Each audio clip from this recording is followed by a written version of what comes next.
All right, hello everyone. How's it going? We're just gonna be playing the Nats list today because I know kind of our last video didn't really do a bunch of gameplay. So I guess we did kind of get some gameplay like right before we left for Nats, but I guess like not with like this specific iteration of the list, which is kind of cool. So yeah, we're gonna just be playing this list. I have some ideas for things that we can kind of move around going into Vegas, but I still kind of want to like test that a little bit on the side. So yeah, we're gonna just be sticking with this list today. I'm also working on like the quote unquote Metafy guide just kind of on the side. So like we pair into a matchup and I am like reminded of anything, I might just like open my notes and try to type that out. Um, okay, looks like we got an Acilio. So I think against Acilio we tend to hedge against like the more arcane version of Acilio. Let's go ahead and give it a try. So they could also present like the more like Majin Bay kind of like Briar equivalent, which is a little bit sketch, but go ahead and give it a shot. All right, so this looks like it is more the Kano Acilio. I have the ability to send like 11 in our opening hand, which I think is reasonable. Oh, and that's why Golden Tip is so good. Just getting to hitch here for 11 is pretty sweet. Now the question is, am I safe to hook against Kano Acilio? Interesting. Future sight. Okay. Oh. Was that actually like in the list? Maybe it was. It's a very exciting card. I still don't know what like a safe hook is against this variant of Acilio. Is 11 safe? I don't know if it is. I didn't actually play against this at the at US Nats at all. I'm gonna hesitantly say it's not safe, but I don't really know. Maybe this is actually like a good note for the Acilio section. What is a safe hook into Acilio? Right, Nebulous Aether Bolt, sure. Okay, Flashbolt's pretty good.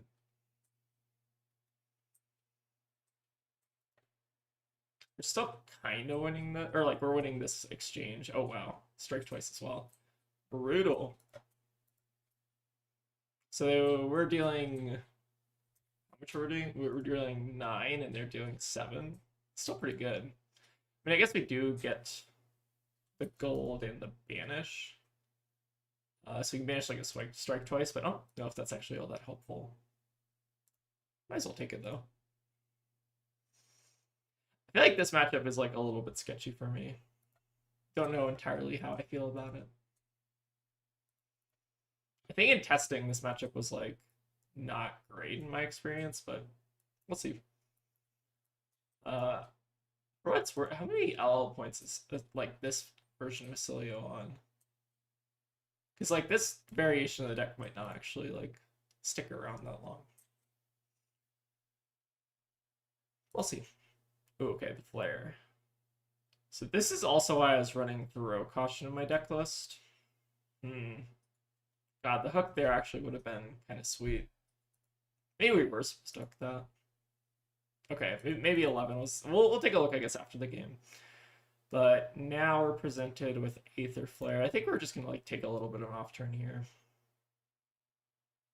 Okay, Cheating Scoundrel on top is funny. We might as well just like pop our boots on this, to be honest. Just like cover the full 3. Okay, they're gonna Flashbolt in response, and then they... Sure, so I guess we're like negating the damage from the Flashbolt. Okay, that seems fine.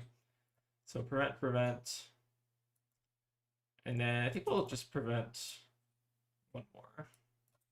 Our hand is kind of like a nothing hand next turn, so I just find IPing a blue, and then... Oh, I guess we do get to strike twice. Okay, that's like not actually that bad. I forgot about that, actually. Hey Rose, how's it going? We're doing pretty well.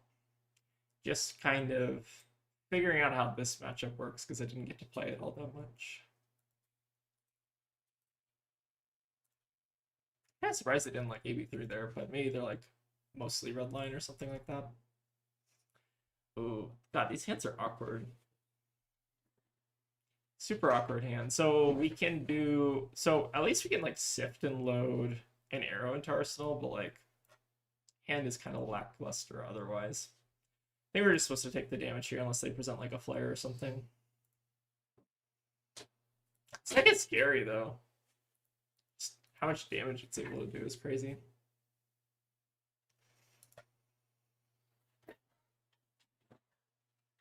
Spindle for 6. So I think we want to save the quiver for the flare and then just try to keep as many cards in hand as possible. So we'll go ahead and take the damage here.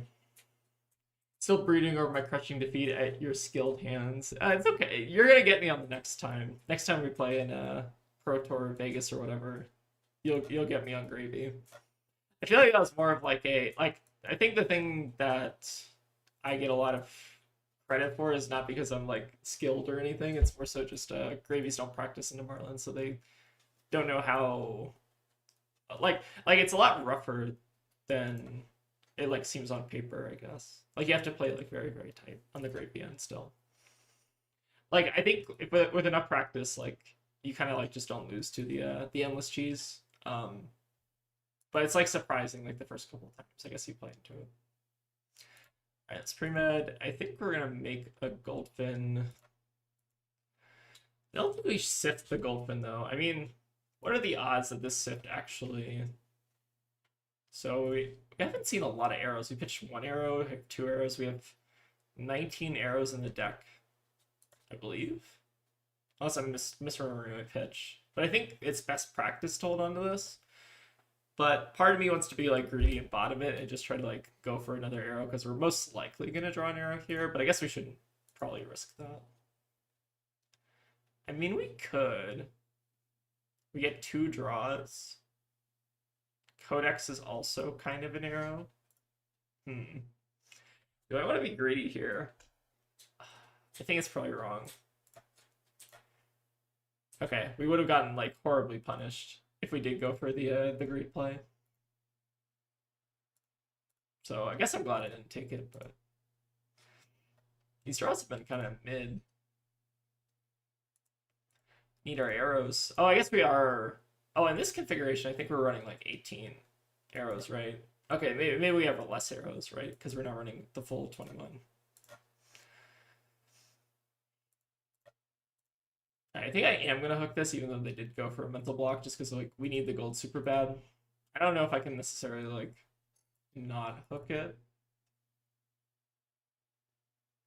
I cracked gold way too early. I know how to win the matchup, and I just lost my patience. Yeah, I think that's like the big thing is just like playing very patient. Maybe they do have a react here. Actually, I wasn't sure if the deck runs reacts, but it looks like they're maybe trying to line up one. So we might be losing the hook, but that's not the end of the world. Oh, we're not losing. Okay, cool. Hook is still safe. You scared me there with the 8 block. All right, we get 2 gold.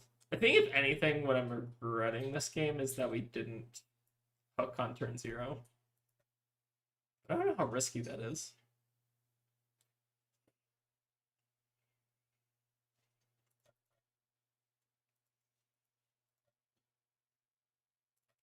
I guess I will accept a red lure harpoon. I guess we can just like bottom it trench if we need to. Okay, spindle, sure. So I think since we have the Codex of Frailty, we probably are just supposed to bottom a trench here.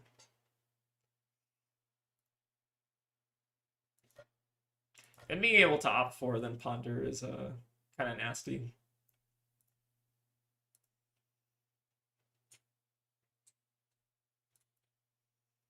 I like almost don't even really want to play this Codex of Frailty. I guess they don't have any attack action, so it doesn't really matter. But like we don't really have anything very strong in the bin other than the red lore. It's kind of unappealing to me. So the question is whether or not we're actually gonna Codex here. It's probably still correct to do, even though I don't love it. Like what we could do is Codex, and then if we need to bottom the card, we can just trench it away anyways because it goes face down. I guess that's like still the play. It's just not very exciting.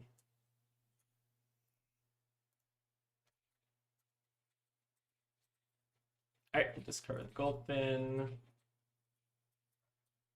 Send the 3-Oak. Okay, now the question is, do we want to send a Shallow Water instead?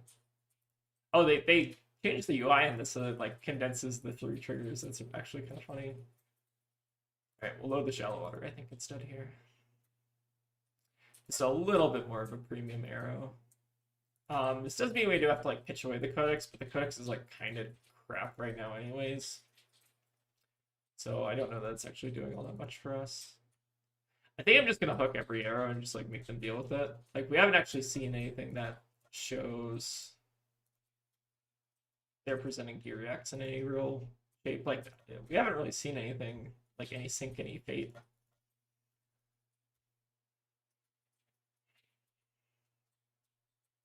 So it could very well be the case that they're not like running gear reacts at all.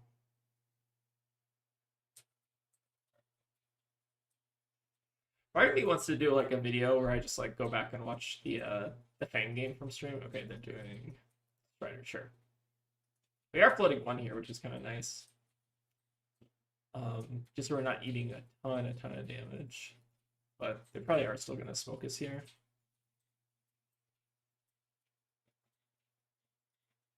Still no reason I think to use Enchanted Quiver just yet.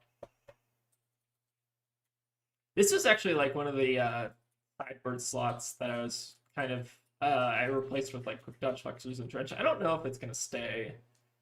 Enchanted Quiver is good, but I feel like a lot of games you can actually kind of win without it. So we'll see if this is one of those games. But from the looks of it, they're just doing some real nasty things to us here still. All right, going to 12. I guess we send 9, put them still pretty low. Oh, still not very exciting. Too much damage. So do 7, we get the gold, so we put them to 17 plays 11, and we get tempo. I guess that's like not bad, especially after like popping Storm Striders. But they do get an arsenal, which is like annoying.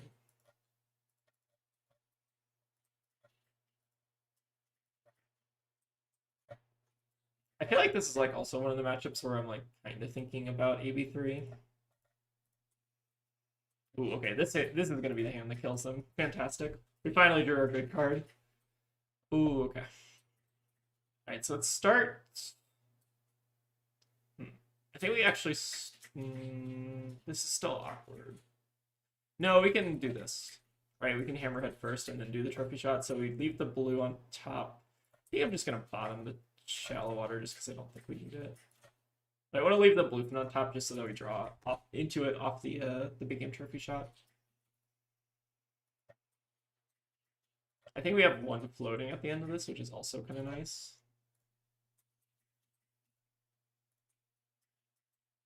Just a nice clean 14 here with hopefully taking a card out of their hand. I mean, a lot of the times they can just like dump their hand fully in response to this, but this is still pretty sweet. They have to like give us a card to block, and then also potentially we get to take a card here.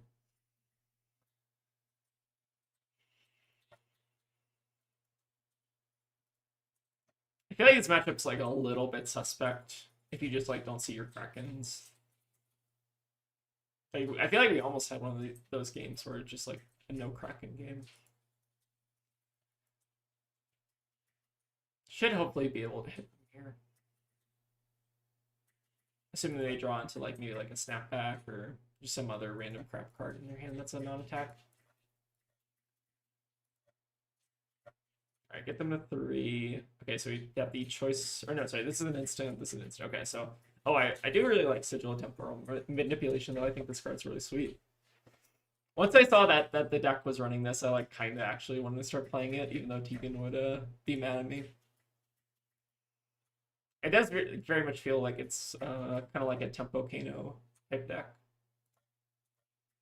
You know, play out the Sigil, try to hit off the top. Pretty scary.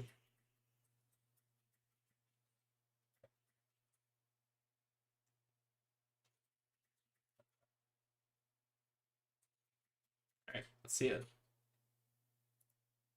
Ooh, blue flare off the top. Okay. I feel like we can deal with blue flare. The question is, do we even need to respect this? I guess we could like quiver. Because why not? Being dealt 1 off the top. Okay, blue snapbacks, so they get to deal like 2. I think we're like pretty safely out of range here though, especially with like Trench and sending 3 oak here. I think we're still chilling. This matchup is like kind of scary though if you like kind of waffle, I guess, in like the early game. Okay, pre-med 3 oak. GG's. Should be good enough here, unless they just like randomly. How would they even kill us here? They need to go like flash bolts. I don't think they can kill. I don't know what combination of cards would actually be able to deal 8. And kill us through like 3 prevent arcane barrier. I'm trying to think what it would be. Like triple strike twice wouldn't work.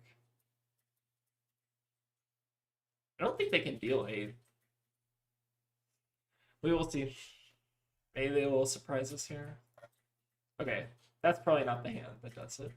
I think with Storm Striders that actually is like a little bit more doable. Okay, so this is, I think, from what I understand, this is like the Runaways list, where they were, or I don't know if it's like exactly the Runaways list, but the yellow flares and the blue flares are kind of like signaling maybe that to me.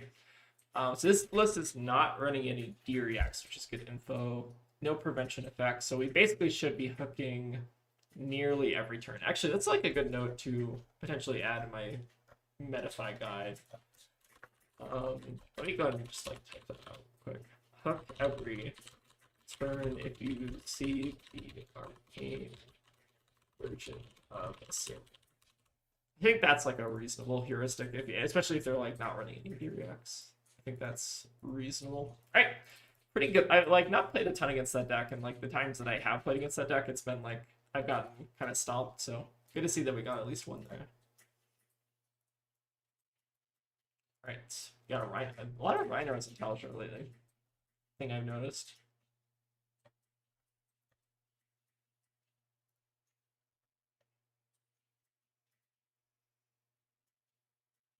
Okay, opponent is disconnected. They will not deign to give us a game against a Reiner. Okay, Tough Nut. I feel like first and second is like fairly close in this matchup. Wish I was free so we could run it back. Oh, the gravy matchup. We totally could. I think that's like you probably get it on the second try. Okay, yeah, just Tough Nut. Save it for the finals of Vegas. Reasonable. Oh shit, we're supposed to be running the other crown. That's okay. We can still kind of do some funky things here. Let's go ahead and quiver and just see what's on top. Because then we can like save the honing hood. So we should don't do as I do, kids. This is supposed to be a Crown of Dominion matchup probably. Although it could have also maybe been a New Horizons. I think you can probably go either way in this matchup. This should be fine. Let's go and just like Arsenal the red pin here. We're drawing into cheating, so if we get at least another blue, we're sending 11. So it should still be okay here. Alright, Scabs roll to 5. Yuck. They're running 68 cards into us. Don't know how I feel about that. Ooh, that's kind of annoying.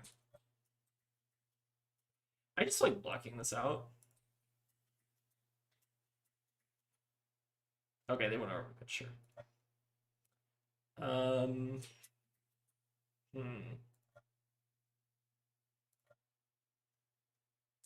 Could also block with the cheating, but the problem is like loading the red fin is kind of weak anyway, so I kind of almost want to just like Arsenal again block.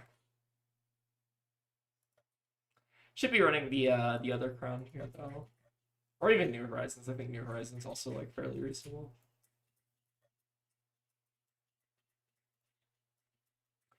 All right, do a little bit of blocking.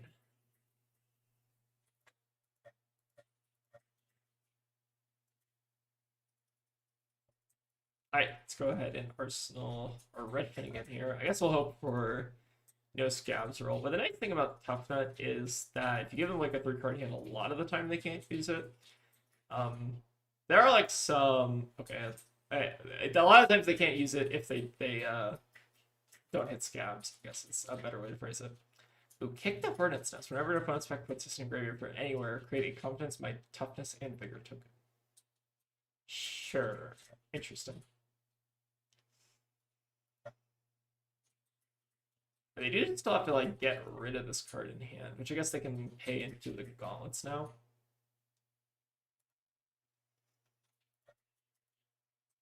Ooh, almost whipped there. So we can send 11 here. It's like probably good enough. We could also do we have an arrow in the bin? We do have the red lore. Do we have anything to get with the red lore though? No. Sending the red fin against Tough Nut is like also not very appealing. I guess it does snipe like Jaws of Victory and then also Wild Ride and stuff if they're on it. It's like maybe it's still not bad. Yeah, okay, this is fine. Do need to draw our good cards here though. I think semi-important to draw the red harpoons in this matchup. Just because you're able to push a little bit more damage. So let's go ahead and do Hammerhead. Just an 11 here. I did actually play a Tough Nut the last round of day 1, which is kind of crazy. It's crazy that like a Tough Nut was able to actually. Oh, okay, we did actually get a Jaws of Victory. That's kind of funny. All right, even out the life totals just a little bit here. All right, pick the Hornet's Nest again. Sure.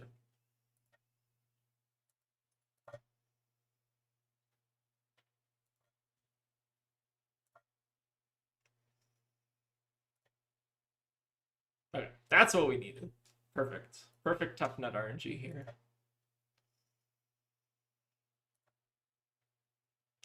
So how do we sequence this hand is the only question. So the big game trophy shot is like kind of I guess it's not awkward, right? We can still like send 14 here. We just don't discard a port side, I guess is the answer here. So we have these 6 pitch, we draw a random card, we discard a random card. Codex, do all the things. We could discard a blue fin here. I guess that is technically better than just sending a red fin. We could also send the red lord to try to threaten their Jaws of Victory. They currently have 6 armor, or 7 armor plus this. The one card you do have to be like a little careful of this matchup is like the Thick Hide Hunter or whatever. So I don't think I'm going to hook this, even though you might be kind of safe if they don't draw. Like I think this is safe on board, right? Because you have 7 here plus 4 from hand. So like maybe this is a safe hook. But I think the Thick Hide Hunters are like a little bit hard to play around. I think I'm probably just not going to risk it. I think once we start chewing through the armor a little bit, then we can start being a little bit more cavalier with the hook. Hey Jake Monty, how's it going? We're just doing some little, I guess it's kind of more like a gameplay video for the Marlin Nats list that I kind of posted yesterday. I know that like a lot of people like gameplay on the channel, so kind of just want to give it a shot. But yeah, we kind of already like played this deck list definitely like a little bit, kind of like in the pre-Nats video. Okay, they did have a Thick Hide Hunter. I was justified in playing around it, so that's good. Okay, kick the... So, notably, Kick the Hornet's Nest does not work with your own effects. I guess that is kind of funny. They get to discard it there just for no value. Very sad. Alright, dig in. Lots of yellows in this stuff deck. Fascinating. Okay, there's a good harpoon. Alright, pitching the Jaws. Okay, I guess they do get the double pitch with the Numbskull Charm and then just send like 6 or something. There's so many yellows in this deck. I feel like this is like a strange amount of yellows. Maybe I'm just not well versed in the Tough Nut happenings. So they changed the pass. Yeah, they changed like the little pass buttons. That's kind of. I don't know about that actually. my Sifts, Quiver, and Endless Arrows are on the way. Assuming I want to respect the great matchup in Vegas, I'll just use my Gem Luck to dodge him. I think you... it's kind of weird. I don't know if Gravies are going to catch on to it, but a lot of the Gravies that I played in US Nationals were, like, not really expecting the tech. So, like, you could at least be, like... I think you could beat a lot of the day 1 Gravies. I think the day 2 Gravies are going to be where you struggle maybe a little bit, but I think there's, like, room in the sideboard to maybe even have a little bit more Gravy hate, which is kind of heinous.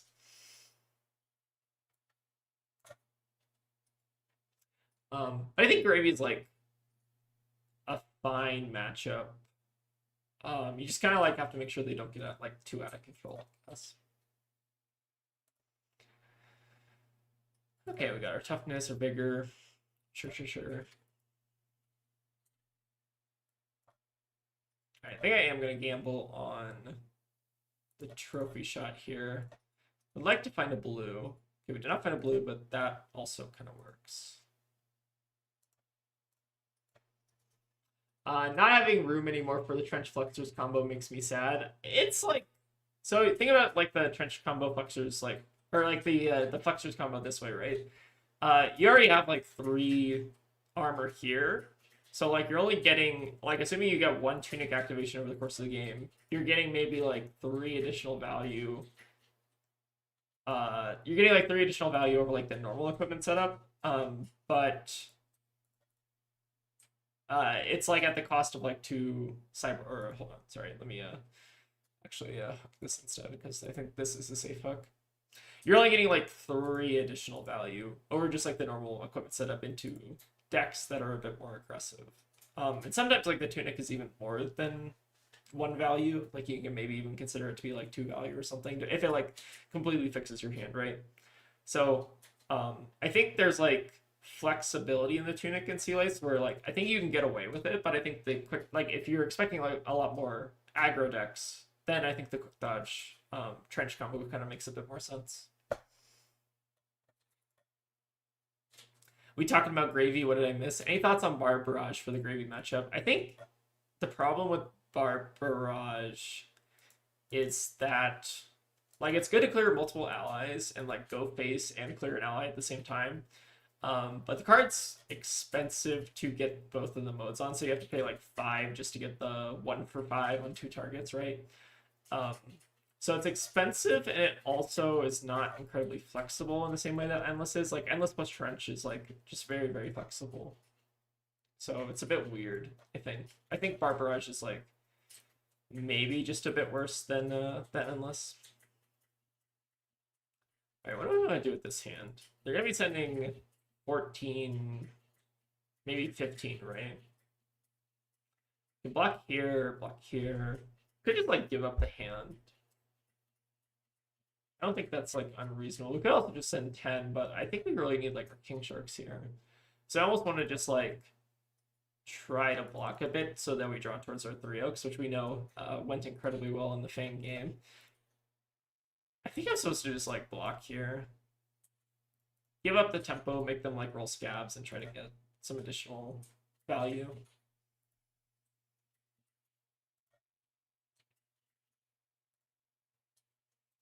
And the question is, do we want to Arsenal?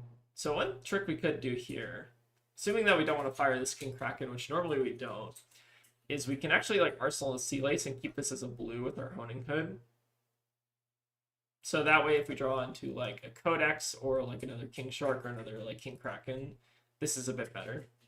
I think I'm just going to take a little bit of an off turn and just kind of do this, like, weird setup play.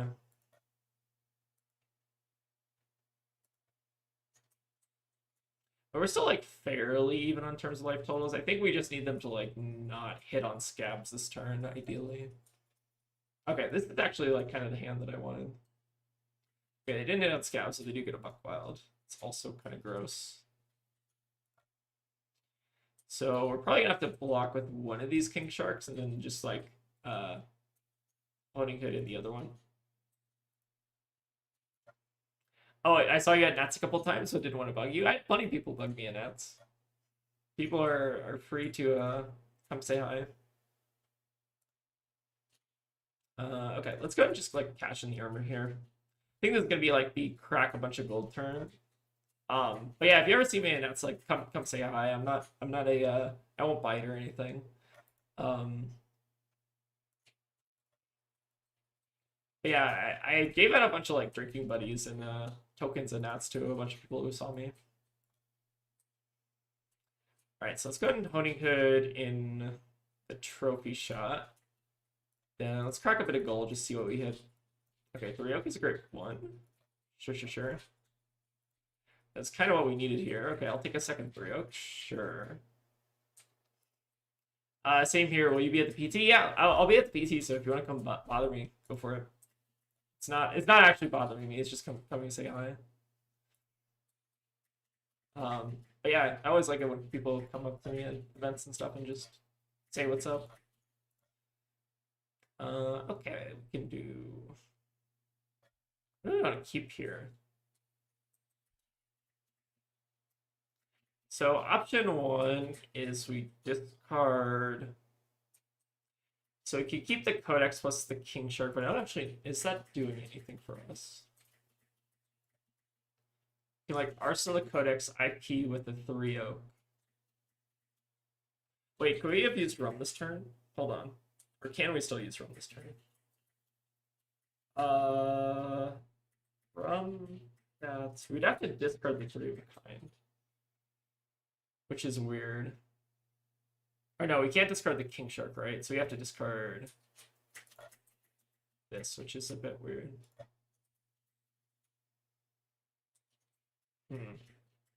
Okay, maybe we're not keeping the Codex. Maybe I was being a little bit too cute here. Okay, this I think makes sense. I kind of forgot that we actually need to like play out this King Shark. I can't just like discard it there. It should hopefully still be good though. King Shark can definitely like kind of mess with their hands where they want to go like super wide.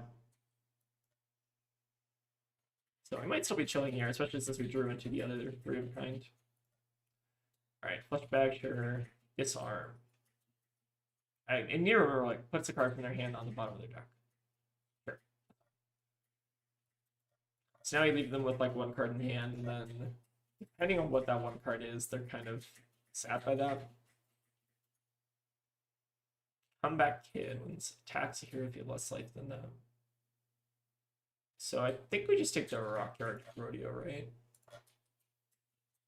Leave them with the 3 cost. I think it's 7 either way, right? Alright, at least they have to pull Tunic on this, which is a little bit dangerous for them. I'm just worried my meta is going to be hyper aggro focused in that, so I'm going to try to find a quick dodge room. I think that's reasonable. You know, it's a deck that you should try to kind of suit towards your specific meta more than anything, right? So if you think your meta is going to be like a lot more aggressive, then I think that finding a quick dodge is probably a good thing. So we can give up I guess we can go to 1 here, right? I feel like most Reiners do not play the Reckless swing or whatever. Or sorry, most Nets don't play Reckless. So I think we're probably safe to do this. But going to 1 is like a little sketchy. But I want to try to keep this hand. All right, let's draw some cards. Let's draw hopefully a blue here. Okay, interesting hand. We got 2 3 of a kinds and 3 gold tips. Fascinating. Sure. This should still work out. What we're gonna do here is we're just gonna play both 3 of a kinds. And just see what happens. We could also use our rum this turn. Also a probably likely outcome. Alright, amazing what happens when we draw our good card. Sure. So we get to send 16 here and then follow up with a shallow water. So they should be dead unless they have a reckless swing, but like I have not seen a tough nut run reckless in like a very long time, I feel like. So I'd be kind of surprised if they actually had it here. Oh, example, New Zealand meta is like 20 Draconic Ninjas. I think that's like, yeah, that's probably reasonable. Alright, let's take a peek at the hand. So we have Numbskull Charm and the Wrecker Romp. Surprisingly close tough net game. Probably should not have been as close as it was, but we did have some like kind of awkward hands that game. I feel like they also were firing off pretty well. All right, did get there though, so that is nice. That's kind of like one of the power of I guess rum in this deck, right? Is you just get to send like an extra 5, kind of like on the last turn of the game. I feel like the first rum is like very very good, but they kind of have like diminishing returns as you kind of like. I wouldn't play out like 2 tip the barkeeps if I had the option. Playing out 1 is good. Let's take a look at like what they had actually. I'm kind of curious. This is a weird tough net deck. Their deck is like mostly yellows, it looks like. I guess they do have like the Buckwilds and the Jaws.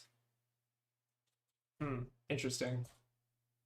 They're running like a lot of cards that I've not seen, like Kick the Hornet's Nest and some other things. Interesting. Rom equals Stormstriders.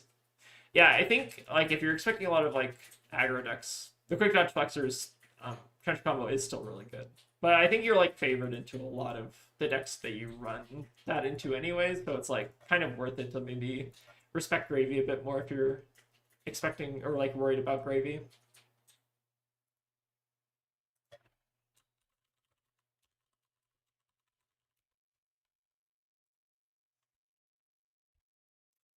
All right, but yeah, Toughnut is like, I think with like good Toughnut pilots, the deck is like they just send like 13, 15 every turn, and you're like, oh god. The deck is like very consistent, I feel like, at what it does if they hit scabs. All right, we get another Acilio. Sure.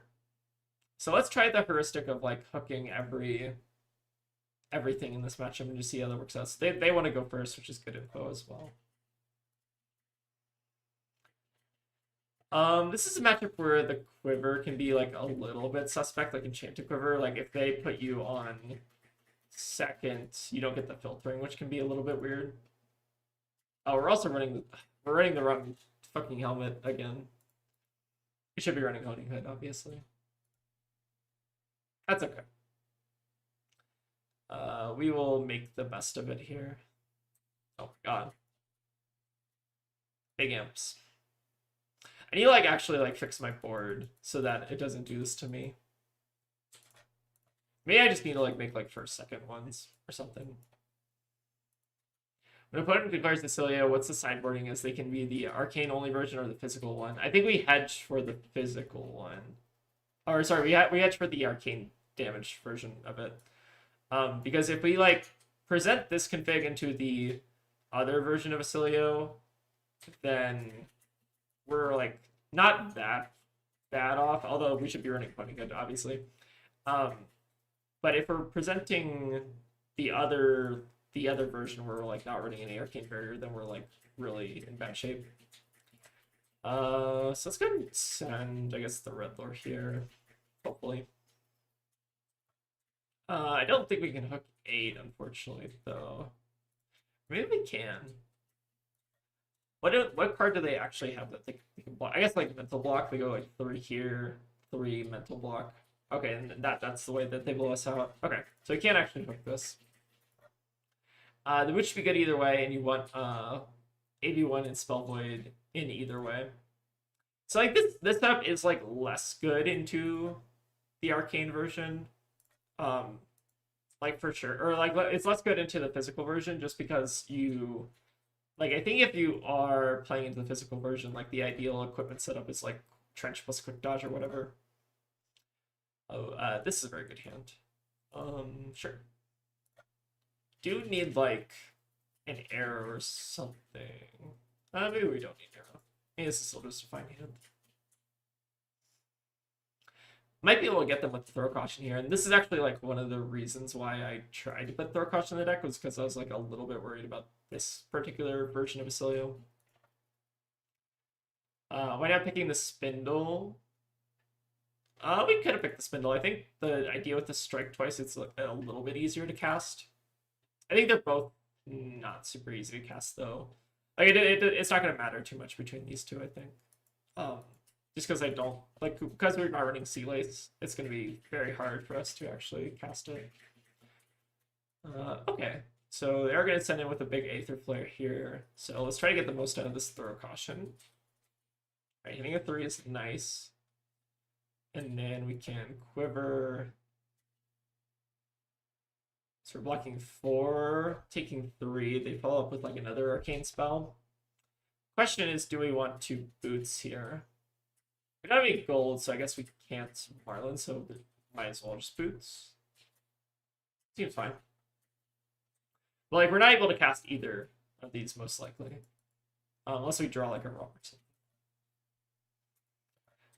Alright, so taking 2 here is not too bad. Could be a lot worse, I feel like. Alright, strike twice, coming for 5, not too bad. Okay, so we're not doing too bad here. Okay, they have no attack actions in the bin, so their Codex, or the Codex is not going to give us any discard value, but that's fine. It's probably actually preferable that they don't have like an attack like a Overcrowd or something in the bin.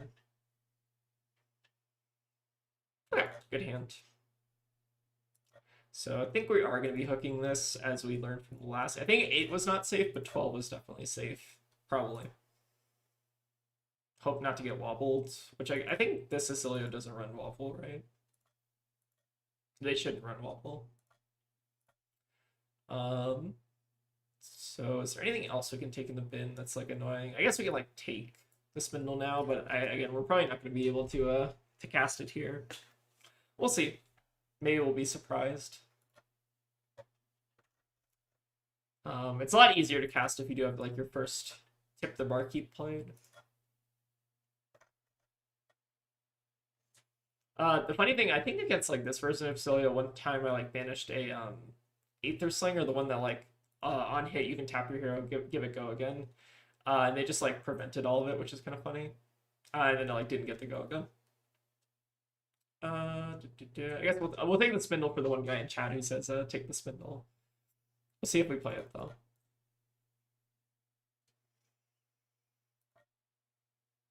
All right, Sigil Pass, sure. So what do we do with this hand? It's at 15 with the blues.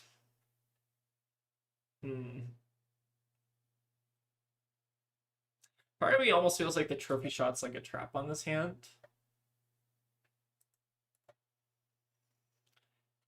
Is there anything we can like Red Lord that makes the spindle better? I don't think so. I think we're gonna gamble on the trophy shot.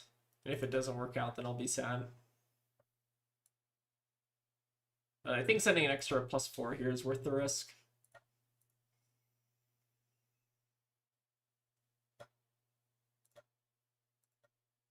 What are they doing here?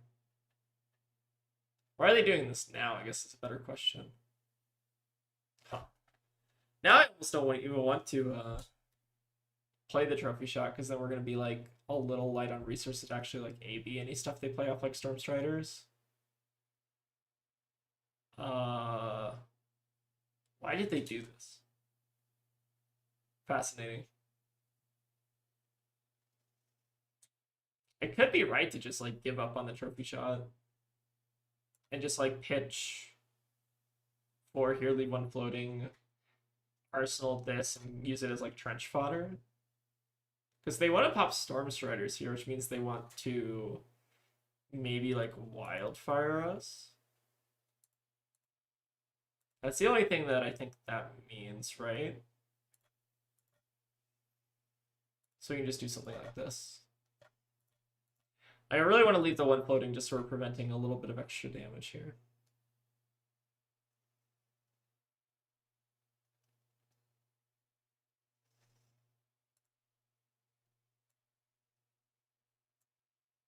Alright, so there's the Stormstrider, sure. It's like a very aggressive, or like I think they popped their tunic like a little bit early and kind of like gave me a tell.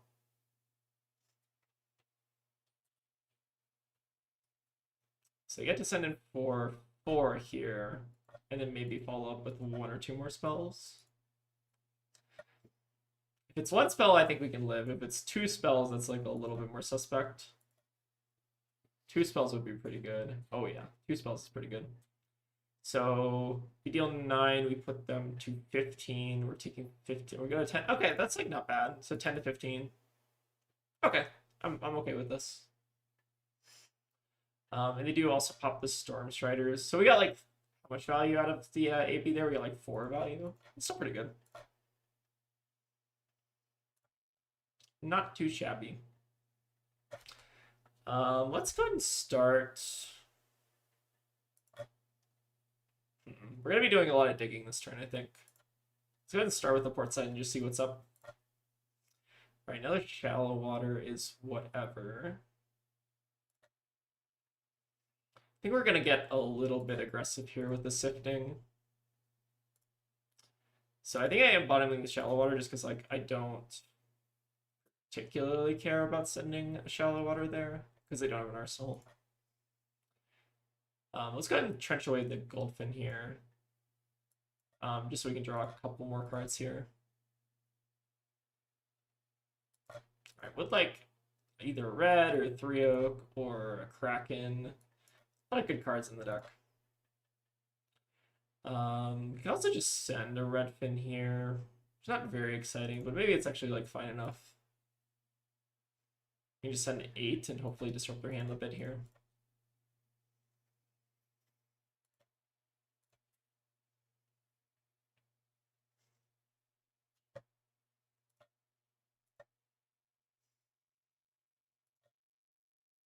Alright, silly owing is a good sign because it means maybe the red fin is a bit annoying. Future sight, that's fine. Pitching flash. So maybe their hand is like very red heavy right now. That's the only reason I can think of like why they didn't play out the flash pull. But I guess they could have played it with the flare, right? Interesting. Huh. They totally could have done something better there, right? They could have done 3 damage from the flash pull. Interesting.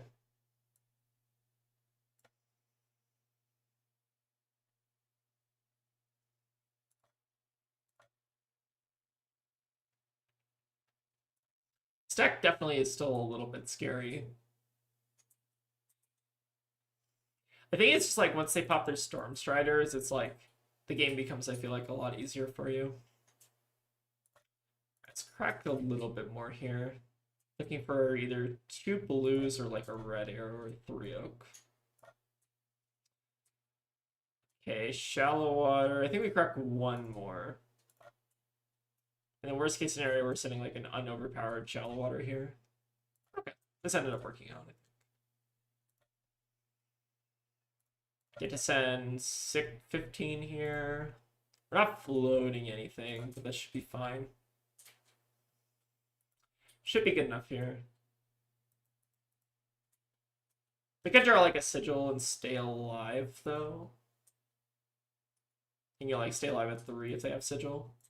Alright, looks like I didn't have it though. So Flash Bolt, Aether Flare, Scour, sure. So like once you get past the Storm Striders, I feel like this deck is like definitely a lot more manageable. Let's take a look. They're running yellow Future Sight, which is crazy. Fascinating. Okay. Yeah, this deck is like weird every time I look at it. Like a lot of the cards like make sense, right? It's more so just like the yellows that people tend to run. Like I think yellow Aether Flare is just like better, right, than like yellow Future Sight or whatever. Okay, but yeah, let's go ahead and keep running it. This is some pretty good prep for Vegas because the Ascilia matchup is one that I don't think a lot of people were playing.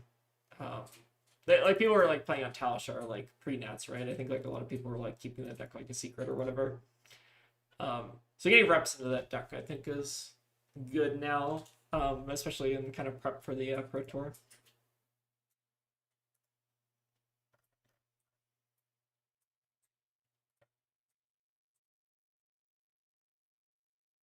All right, well, let's take a break from the Asilios though. The matchup is interesting, but I don't think it's that interesting. Let's get some variety. Be a variety streamer.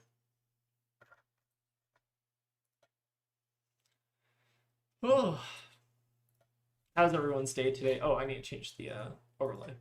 I need to like fix this like auto switches like it does the other ones. But how's everyone doing this fine Friday? Tegan and I were playing mini golf today, which was fun. We went. We were both equally as skilled at mini golf. We went both 3-3. I'm sad I can't play Flesh and Blood. That's fair. Ooh, okay, we get a Slippy. Sure. Like have fun. I think I still like going second. All right, let's remember to bring our. I don't think I've like correctly sideboarded my head, please. These games. So let me go ahead and do that, and let me go ahead and choose this. It's mostly because I'm using the like I think I have like both of these in the deck, and it just like defaults to whichever one. Let's go ahead and run our nice like 34 blue setup into Slippy. Yep, we are sending some harpoons. I've had exams for 2 weeks, so I'm going to my nats with no practice. You can do it. Practice is overrated. Just skill gap your opponents. I actually don't know if I want Boots of Omnisword in this matchup, but I guess we're about to find out. Let's get and block. I think we're just trying to hold the 3 oak ideally here. And just block 3.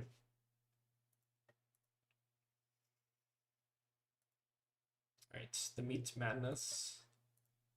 We'll give you another 3 block. And then if you want to pump over, I accept. Do I Boots of Omnisword this? Interesting question. Like, against Marion, it's a lot better because you deny the first flip, but against Arachne, how much does it matter? Why do they want to do this? I guess is the better question. Yeah, fuck it. Let's figure out if this is annoying. I don't know if it actually is the issue. Lobotomy, okay. Sure, so maybe that's what they wanted to, that's why they wanted to get rid of the dagger, sure. Okay, that makes sense. So we can, like, still, like, Arsenal 3 up with Honing Hood here. Just see what happens.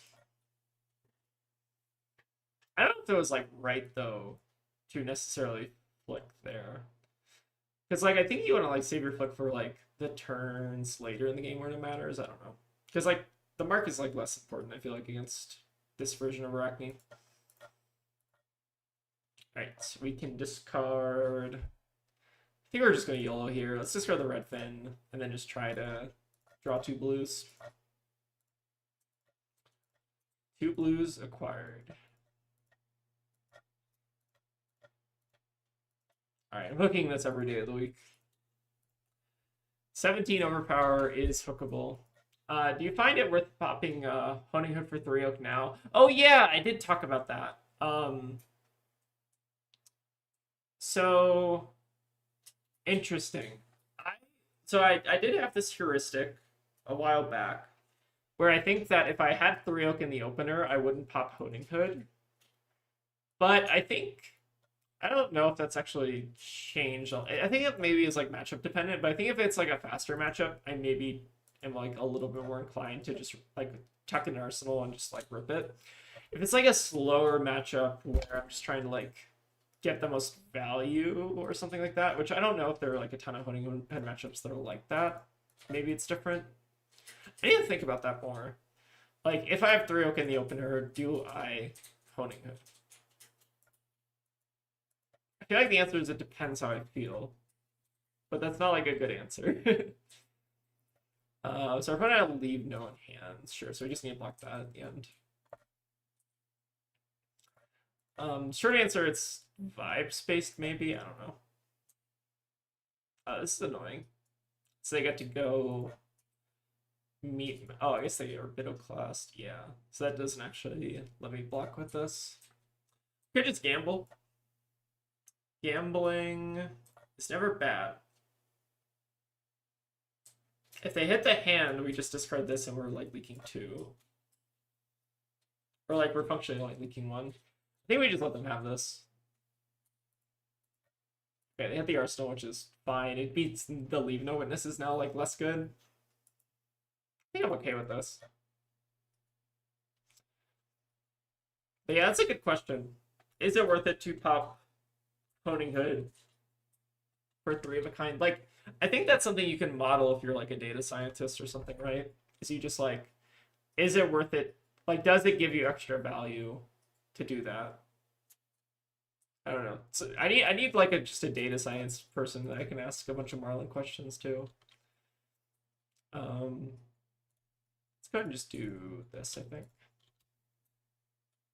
Do we want to hook this? Probably not. Still have most of their equipment up. Plus the Crown of Providence. But I feel like there are a lot of like scenarios like that where it's like, how likely am I to like hit a, or like how likely am I to set like double arsenal and turn one with like honing or with New Horizons or like stuff like that. Maybe I should just like pay someone to actually like run those simulations or calculations or whatever. Because I feel like you do have to like simulate it, right? You can't just you maybe can't just do like math to figure that out. Because like the quiver of rustling leaves makes it really awkward. And like the composition of your hand also makes it weird. I guess you're never gonna get like a perfect simulation of maybe. Alright, the Claveness, sure. I think they clear the mark here, so I don't really particularly care.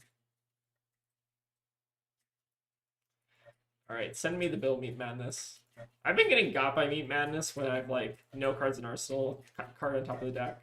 I feel like this card's been hitting me for the discard mode a lot more than normal. Alright, Codex, sure. Annoying, but we will live. They get a leave no, we block with shallow water plus something, we discard the golden tip, and then we get, I guess we can just get back a Kraken. Still fine here. I did almost forget about the Orbital class, but fortunately it doesn't work on attack actions, which is good. Alright, to get to send in another casual 9 here. Do we want to hook this? It's like kind of tempting to hook this, but I know that they do tend to run some number of D-reacts. So they could give up like Tunic plus Black Text plus 3 block plus React, and then that would break the hook. I think we can get a little bit more value out of hook. Alright, there's 1 React, sure. Alright, 2 React, sure. So I'm glad I didn't hook there. Oh, this is looking like a nice hand. Alright, send me the bill. Don't disrupt me, please. Alright, dagger flicking into take up the mantle. What are they getting back with take up the mantle?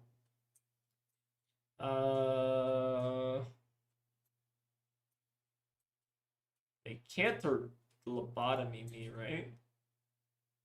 They can't. Oh, maybe they can't lobotomy me. Sure. Okay, that can be annoying. I love telling my opponent to send me the bill. Oh, they're going for the Meat Madness instead. Wasn't it better to do lobotomy? Maybe. Oh, they got the discard. We got a gamer over here. Terrifying. Okay, well that's annoying. How many 3-Oaks have we seen? We've seen 1. We have Codex in the deck as well. Could just like crack gold and see, but the problem is we do also like need to make a gold fin. I guess what we do is like also quiver if we wanted to. I think the odds of us hitting an arrow here are like fairly high. Okay, the Codex is also an arrow. Okay, this works.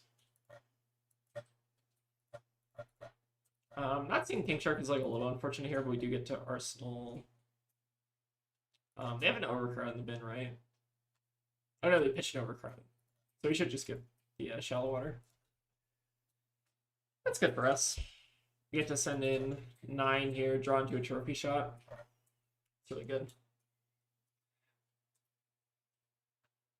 Yeah, telling your opponent to send you the bill is always a nice feeling. Just like, send me the damage, I don't really care.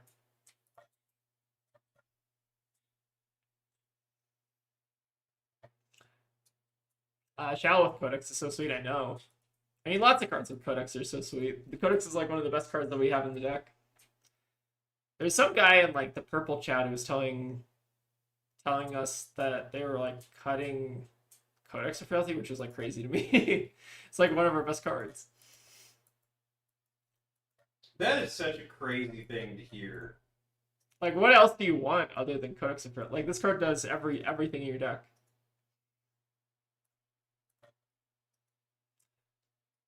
Literal Copilol? No, I'm not making fun of that person. Like, maybe they just had like a bad string of hands with like Codex or something, and they're like bad at it or whatever. I was mid on it until I realized the pitch 6 then Codex trick. Yeah. I think once you like play the deck enough, it is like probably one of the best cards in the deck. Not exaggerating. It's basically like on the power level of 3 of a kind most of the time, because you're getting like it like draws you a card. Like Ponder tokens are kind of messed up in Marlin. On average, I think they're very good. Unmake the underlings and shelter, sure. Alright, we're probably smoking them here.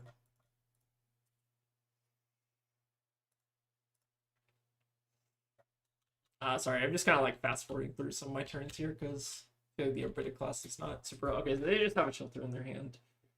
That's fine. Let's go ahead and just get to like 6 gold and then call it a day. Flip their Codex of Frailty. Alright, let's draw some cards here. I think that is a good idea. Alright, that's a card I want to like try to or like Arsenal next turn. Okay, we just drew 3 of a kind. Do we want to push our luck here? Yeah, why not? We have some gold, we might as well crack it. I don't know how much gold I'm gonna crack here, but a sizable amount. Okay, I think this is like good enough returns. We get to play out Tip the Barkeep and then let's do a pre-med. Sorry, we don't want to go. Let's keep our gold for now. All right, no golds. Okay, then we draw into the King Shark. Unfortunately, you can't do like rum into crack gold King Shark. That would be the cool play, but I guess I'm fine just like arsenaling this for next turn.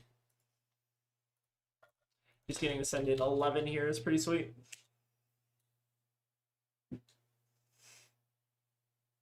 I don't know, this deck just still feels like really good. I'm like very happy with a lot of like the main deck and sideboarding that we do.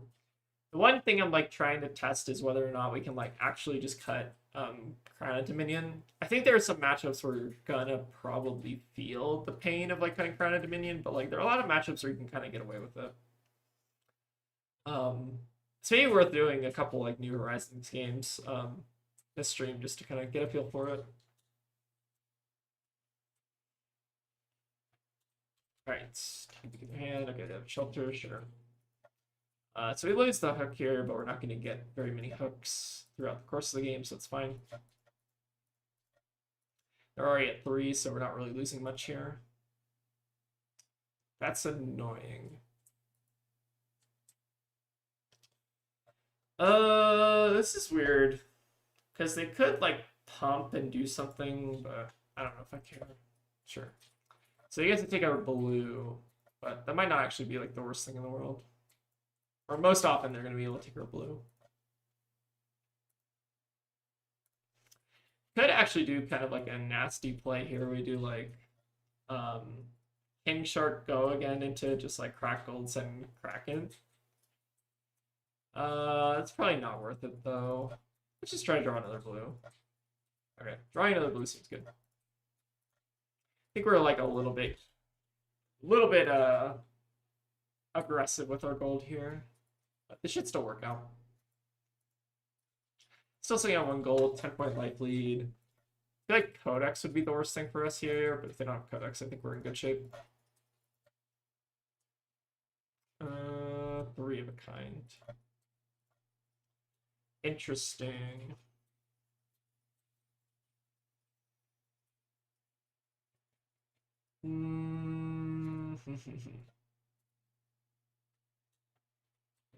So there are 2 plays here. Either we keep the 3 of, so we can either send Catch of the Day and send 12, or alternatively we can just send 10 and then Arsenal the 3 of a kind.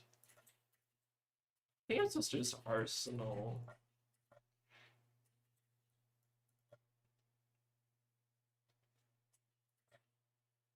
It's close. I think if this was like King Shark and I could send the catch a day on King Shark, that would be a lot more relevant. Leave no single, sure. Alright, break through eventually. Hopefully. Alright, Guess of Death is 4 damage, so we accept. And then we can just do block, leave no. Just do something like this. Keep cheating. Pitch the blue. Do that. Can we send Kraken with Goes and Tunic 3 Oak? Oh, do we already have Tunic? So we Kraken with Go again into Tunic 3 of a kind. Oh, we could have done that. That's true. Could have gotten extra. I guess that actually would have ended up working out really well because we do an extra 5 there. It's kind of weird though. Maybe that's like better, but like I don't know if we're necessarily wanting to send like non-overpowered damage to close out the game. Maybe it's still like enough, but this deck can like block surprisingly well. All right, that's a good hand.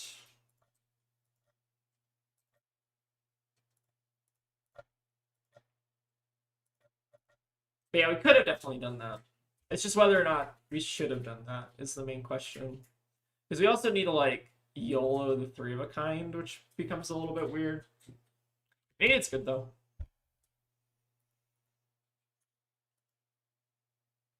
Okay. Finding all the D reacts from them. Alright, we still get a gold though. So they get to figure out a way to do a 2-card 11. I mean, I think we're still probably just blocking here. I guess they like... they have to figure out a way to mark us. I guess we don't have to block them. Alright, sure. Figure out how to mark us. Okay, I'd much rather block that, I think. We also don't have to block this. But it's probably good too. Alright, cheating, crack gold. Alright, please die. Alright, we've made it through all of the D reacts in the deck, so as long as they don't have attack reacts, we should be fine. It's surprising how close this game can like get to fatigue. I've had this happen like a lot of times where you get down to like the last 20 cards in deck against like Slippy, which is kind of funny. Okay, so they were basically out of reacts at that point. Okay. I think that ended up being like kind of okay. I think we definitely could have like maybe that like YOLO the 3 Oak there and just like tried to hit narrow to close the game a little bit faster. I don't know if we needed to. Woo, yeah. That was a fun one. Are we a meta hero yet? I think we're a meta hero. Alright. We're not playing against Cecilia though. We could play against a Phi. Let's try playing against a Phi. This is default hood. Then, oh, actually, sorry, we want to do this board. Okay, this board's a little bit better. All right, they're giving us the think.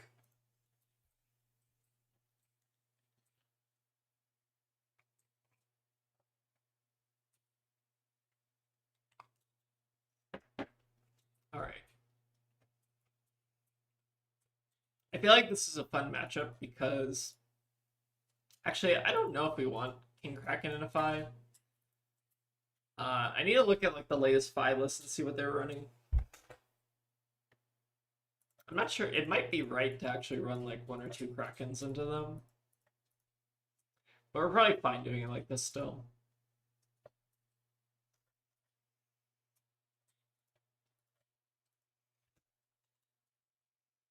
This is historically a pretty good matchup for this though. Curious to see if it's changed at all with like the new deck list after US Nats. Let's see.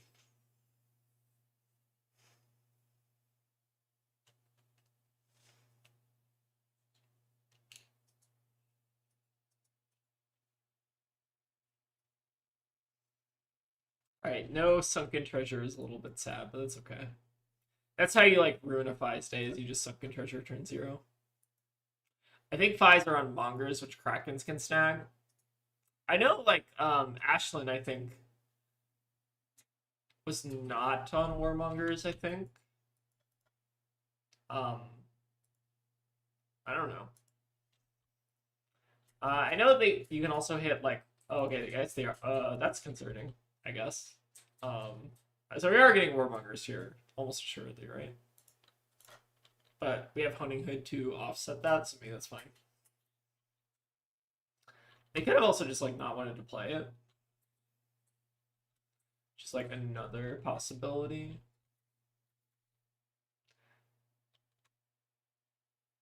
Oh, prowess and agility. Sure.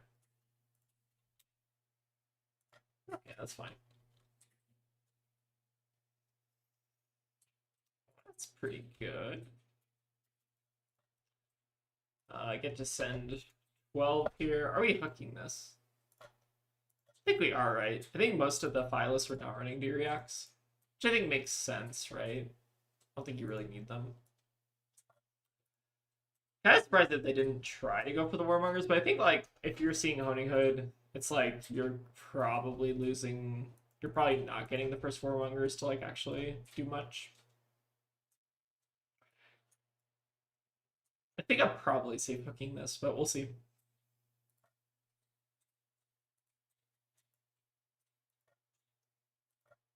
Right, that's another card that the Kraken can hit. Okay, they're pitching a blue to get back a Phoenix Flame. Why? Maybe they need like a starter or something, and they want to like do it on their turn or something. Interesting. Okay, fire with the birds. That makes sense. Sure. Is that like good though? Okay, I guess we'll find out. All right, this is gonna be another one of those send me the bill games.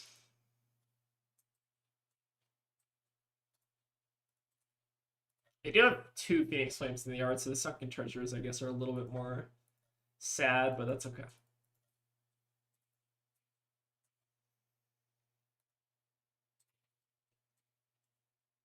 That is fine. Sure. We will make war.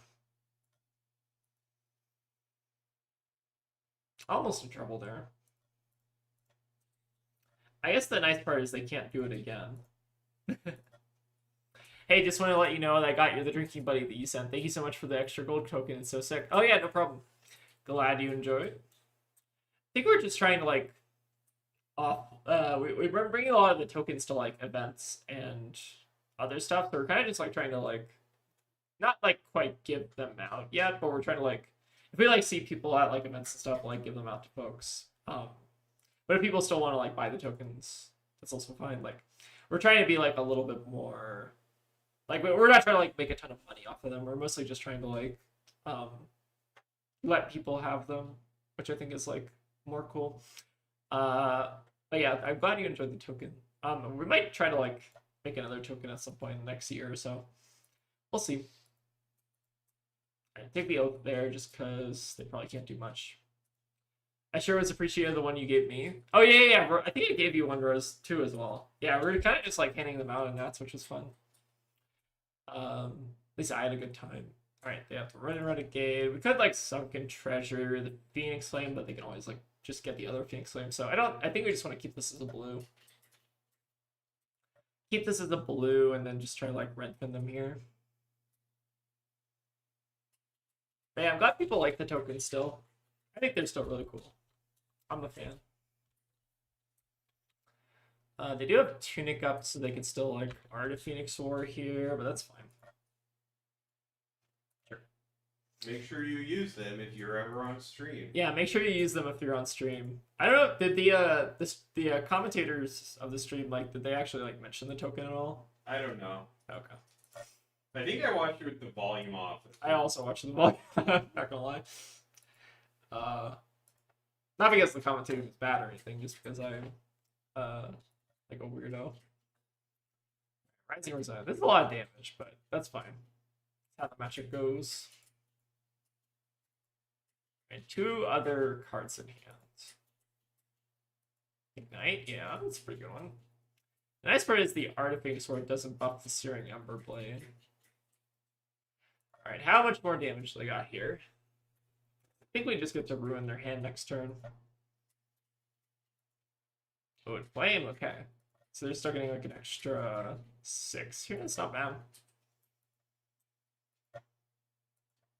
Pretty good. So they put us to 7, 18. We're sending 15 and also taking a card out of their hand. I think we're still fine here. That was a scary turn. Double Artifact Sword, I guess we'll do that. Heard that card's pretty good. Alright, let's go ahead and do... Can even maybe send a little bit extra here. Alright, you draw blue off the top real bad. Or a King Shark. Take either. I'll take a Codex as well. I would also take a 3 of a kind. Lots of good draws here.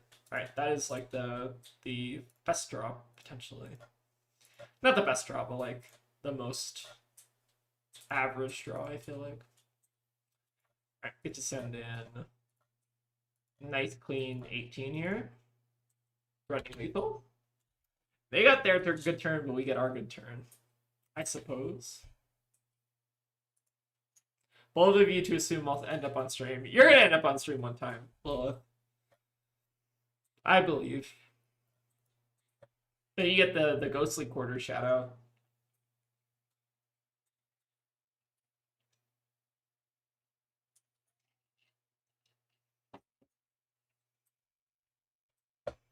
Alright, what we got here? I mean, the nice part is, like, we are kind of still in this game. We're functionally sitting at, like, 11 on board to their... How much they got? 18 plus 4 is 22. Yeah, the life totals are still pretty even here. I think if we just draw, like, another good hand, we're probably definitely clutching this one out.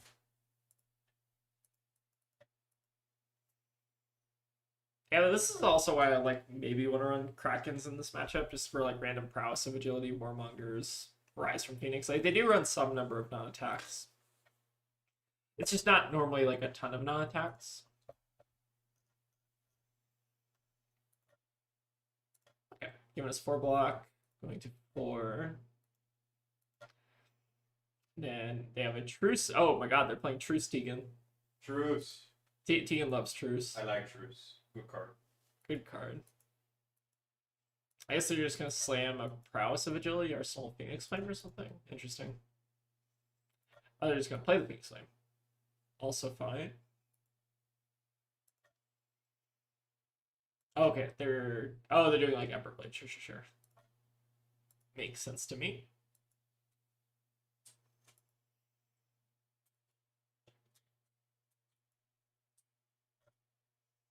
Alright, 2 extra damage, that's fine. Let's go ahead and just draw a million cards here. We should be in pretty good shape.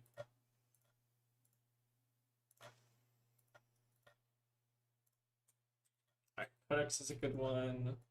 I need to draw a couple more cards here, though. Oh my god. Codex is freaking out. Hold on, I need to refresh. Okay. So I want to play the Catch today, and I also want to play the Codex, but I don't think that we can do both. Let me go and just draw like one more card here, I think.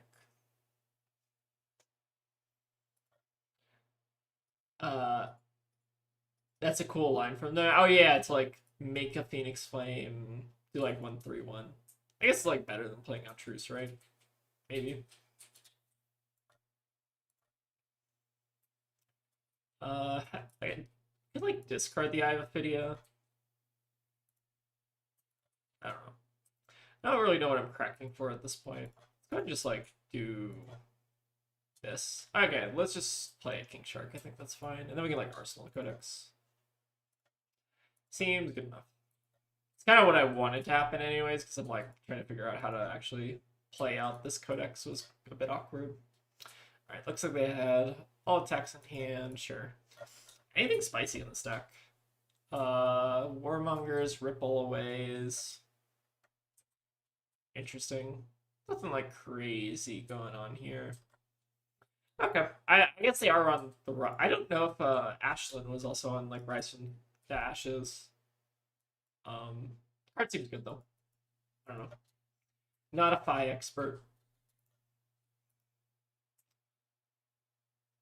All right, Aurora. You will go second, and then I think I have like a. I thought I made an Aurora board. Did I not make an Aurora board? Maybe I didn't. Okay, so we're gonna manually sideboard into Aurora. Let's do Trench, Quiver, Boots, Honing Hood, and then we're running all of the Harpoons. And then 2 pre-meds in this matchup. I feel like in most matchups, I've really been liking running 34 blues and the 2 pre-meds.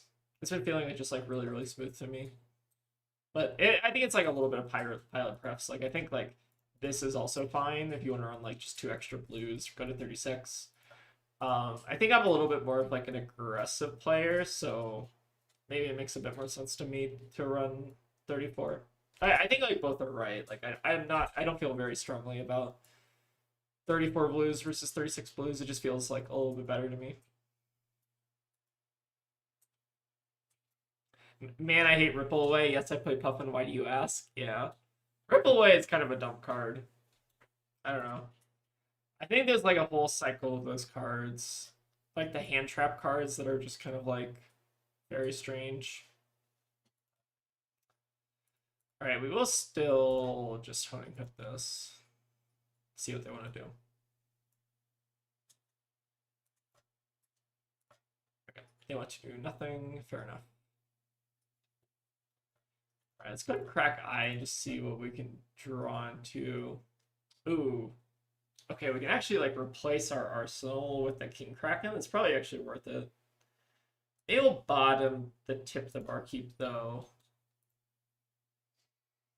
Oh, sorry, we can't do that because we're running the other quiver, right? Okay, now I look a little silly. That's still fine though. Let's just like C4 salvage or honing hood, just like get it out of our hand. I don't really particularly want to like IP with it. Hardened Crosstrap is interesting. Ooh, are they running like Hardened Crosstrap or just like Tempestuous Kiss? That's kind of spicy. I kind of like that. I guess the nice part is they don't have embodiment set here. Okay, sure.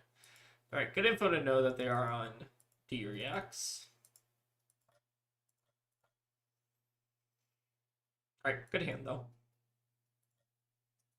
Okay, Arc Lightning. I think we're supposed to take the damage so our boots are online. Oh, maybe they are going for Tempestuous? Okay, they are going for the Tempestuous, sure. So what we use our quiver on, I guess. So 0 here, and then this goes on the stack. Hold on, the rune chain is blocking the entire screen. Right, so we quiver to prevent this. And then we just block 3, give up the boots. Seems reasonable.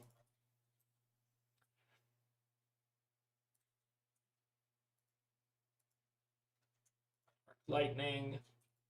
Okay, into a fry. Take a little bit of fry damage. I guess they also do get to play out their Scorpio.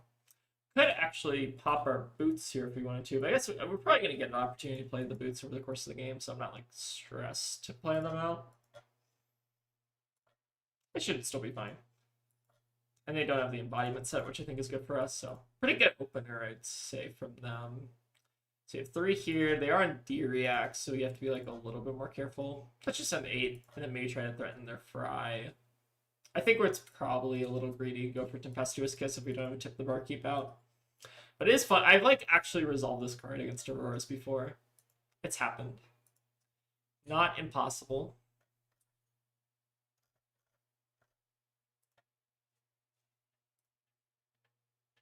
All right. Come in for 8. Take the fry.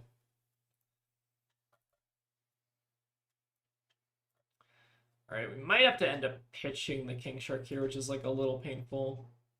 But this hand does send 16 if they don't disrupt us. All right, another Arc Lightning is terrifying. All right, don't go Arc Lightning Tempestuous Kiss into us again, ideally. Please and thank you. All right, Path of Same Ends. That one's pretty good. I'm not gonna lie, the whole time I assumed the boots were blade break for some reason. Just saw a graph of the New Zealand Nats meta breakdown, and Reinar is the top 5 most represented heroes. They must be cooking. Are they cooking? I don't know if that's... Reinar is like such a weird deck. Love Marlin. Ever played the Deep Blue Chest? I've seen people play it. It's been interesting because you can do some like funky things with it where you like bottom a Goldfin or whatever. I just think it's like, I don't know. It's always weird playing Draft Chaff. I don't think it's like bad though necessarily, but Tunic is a really strong card. That's what I would say. We've been taking arcane damage here, right? So we can do like boots into that. Okay, this seems fine. They notably cannot close the chain here. Not that it would really matter. Go ahead and tap our boots. This has been some really aggressive Aurora. I guess like Arc Lightning will definitely... Arc Lightning is a pretty good card. Let's just say that. But I guess we still get to send in a lot of damage here. So let's do Fry. The nice part about Fry is that it will also threaten the Ponder token here. So that's pretty good. Now we can just go bait hook this. 7-13. Hopefully catch them with a hand of non-attacks.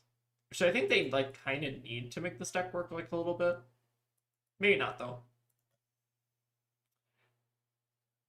Don't like playing Draft Chaff anyway. Here's Honing Hood. Honing Hood is like the best Draft Chaff ever printed though. That's not true at all. Or Ragamuffins, I guess. It saves turns. Make Goldfin Deep Blue. It's so cool. I think that's like reasonable. I don't know. just like, no, not at all. Storm Striders too. Yeah, Ragamuffins is pretty good. So we know they're arsenaling a D-React here. So maybe we just want to block out a little bit. Let's block out a tad. I think I'm more incentivized to send the Red Lord because we know that there are arsenaling D-React here. So they sigil, give that go again. Can't give this one go again, which is like the nice part here. Alright, hopefully let's just find another King Shark here. Would be ideal. When do we add Ravenous Rebel or Murderous Rebel, you mean? Murderous Rebel is just really good. I think it's really important into Gravy. And just like other decks as well. It's just like a good card. Like Murderous Rebel being a blue 3 block that also deals 3 damage is just very good, and having go again, and like it's just a very flexible card. There's not really much better in slot than Murderous Rebel. Like a lot of the blues in this deck I think are figured out. There's definitely like some wiggle room blues. Like I think Sift is kind of like on there. I think Murderous Rebel is like a main deck card more than anything. I consider it to be just like part of the blue base. Just being like a blue 3 block, 3 go again is really important. It's a really, really good card. Yeah. Murderous Rebel is a really good card. Also, was I supposed to hook this? I probably wasn't. I forgot they had the React in Arsenal. I was probably not supposed to hook this, but that's okay. That's okay. We'll lose our hook.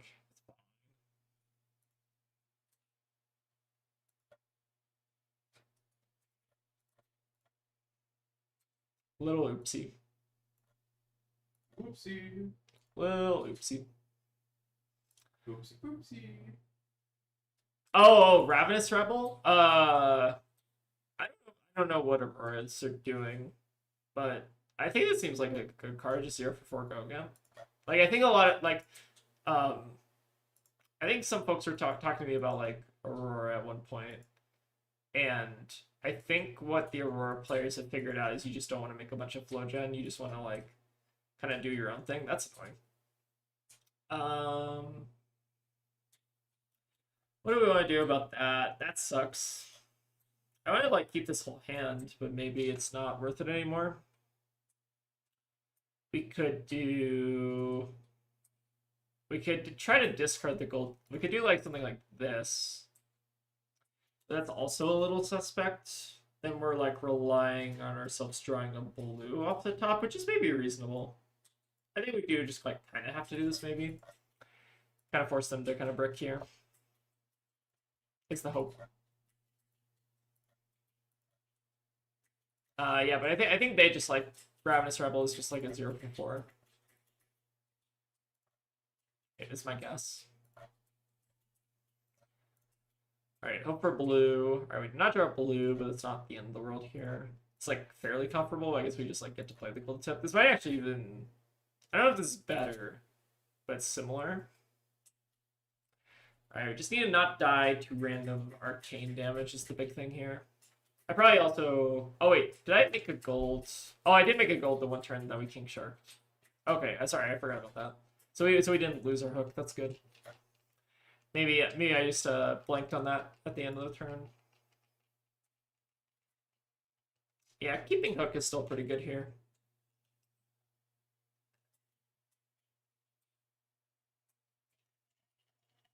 Not too bad.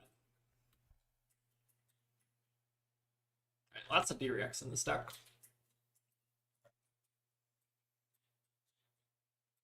Sure, Snatch. Like mildly annoying, but you can just like give them a card just so we're not taking a ton of damage. Alright, let's go ahead and just like try to King Shark them here.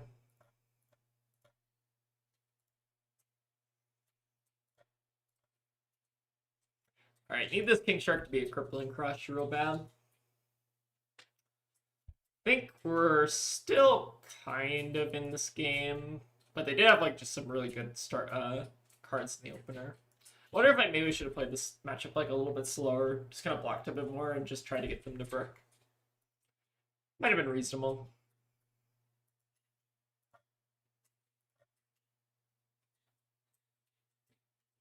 Oh my god, they don't have any attacks in their hand? That's crazy. Starlight Road, Sigil, Solace, Shelter. Okay. Fascinating. I don't know if that means their hand is good or their hand is bad. I'm leaning towards, I guess it depends what this Arsenal card is. But they can't Scorpio us this turn, which is like kind of nice. And they can't deal a bunch of arcane damage, so I think I'm like kind of fine with this. Like them not sending damage at us is really good here, I think. Ooh, okay, Lightning Surge, sure. So they go Sigil, Lightning Surge, make Embodiment, and then do what? So you take 3. I think we just need to kill them here. So you take 3, go to 4. We try to send as much damage as physically possible next turn by cracking all of our golds, and then they have a Shelter, so they're functionally at 11. Or no, they're functionally at +3, so they're functionally at 14. So you need to figure out how to deal 14 damage next turn. Which I think means we have to keep the whole hand. Am I doing more games after this one? I think we'll do a couple more. What time is it right now? It's only 8. It's only 8. We started at 6:30. Let's do like 1 or 2 more. At least. Why, Rob, you want to hop in for a game? You want to do the Jarl matchup?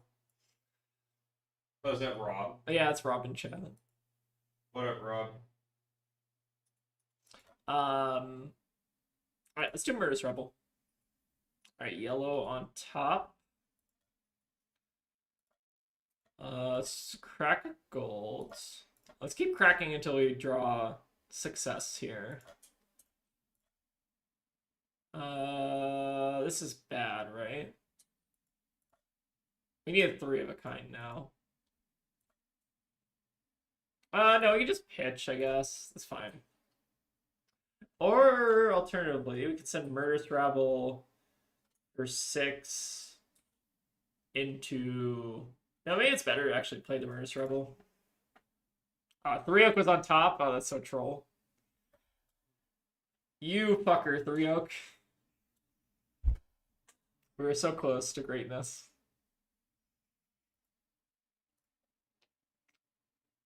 I love how transparent you are with your game thoughts. Maybe a little too transparent. It's really hard to actually talk and play a game at this. Oh, Wilson's still in his little. Oh, now we can draw. Wait, we can draw the 3 Oak now. Oh, they fucked up. They fucked up. Crazy. Huge fucking punts. That's not even that big. I mean, like, I don't know if there's much they could have done in that scenario, but like us having the ability to now send Kraken is like a huge deal. So Fry, E-Strike, so they still can't kill us here, which is, I guess they can like E-Strike, draw a card, that'd be annoying. Okay. Does anyone ever block Murderous Rebel? I don't think so. Most of the time they don't. Okay, how much do we need to block this for?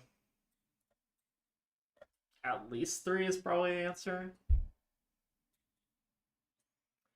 Problem is we have the 3-oak Codex conundrum here.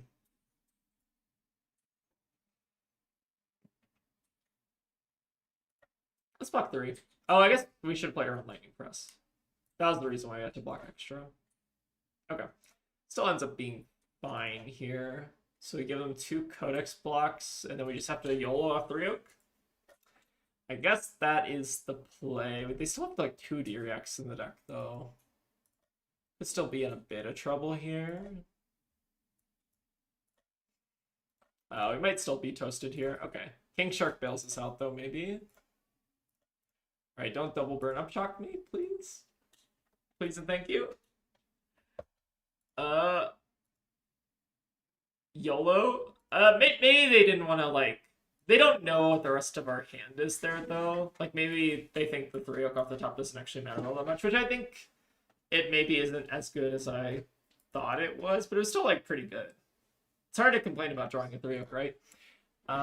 This is, like, an interesting Aurora deck. They're just, like, not making any flow tokens. They're just doing the quick succession thing, which is interesting. I guess it, like, makes red quick succession a lot better. Like, they were doing definitely, like, a lot of pretty strong things, it felt like. Okay, interesting. We've been on a tear tonight, though. This deck is, feeling pretty good still. Yeah, they punted a little bit there, but, like, I don't know how much they thought about us, like, drawing into the 3-oak. Ooh, Kasai, I love this matchup. Okay. So this is actually our New Horizon matchup, right? Let's do the Warrior board, New Horizon, go first. I think this looks good. Yep, let's run it. Love me some New Horizons gaming. I still really like the Kasai matchup a lot. I think it's like, there are some variations of the deck that are a bit more annoying than the normal variation of Kasai, but I think for the most part, this matchup is like actually fairly favorable for us, I think. Just because, like, if we draw King Kraken, it's really good. King Kraken is a pretty good card, I've heard. Not too bad.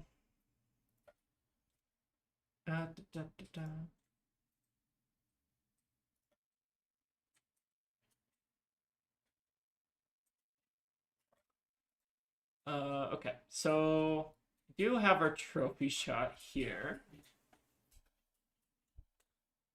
We could actually just, like, pop the trophy shot just to load this Yellowfin face up. Set up our double arsenal. Yellowfin's not amazing, but it's, like, fine into Kasai, right? Because they do run some number of yellows. But that was a good hand because we get to start with the double arsenal, which is sweet.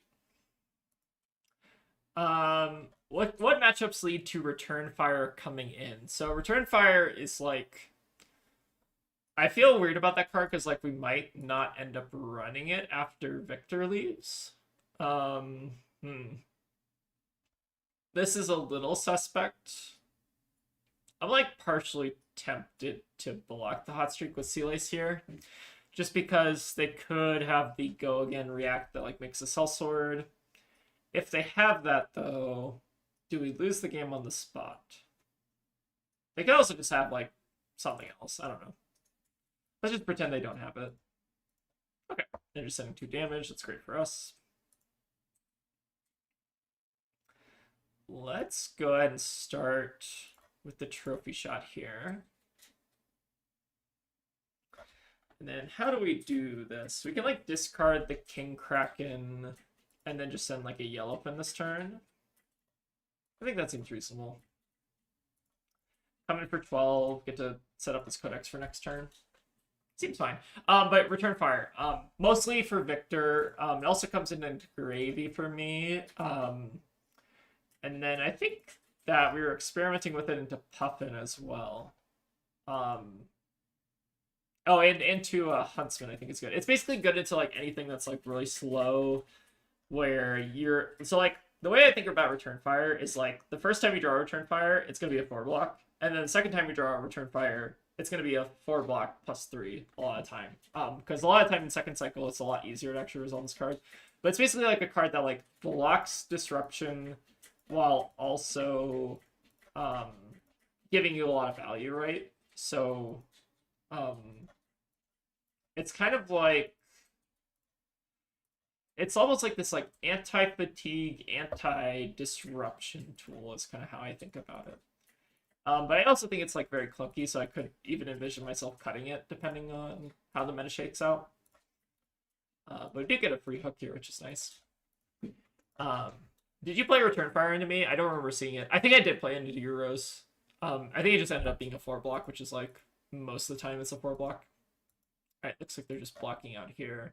So it looks like they might be on like the Blade Runner version of the deck, which I think is like a little bit worse for us, but it should still be fine. Alright, we can do Sea Lace here. I don't think they have anything we can play with Sea Lace though, right?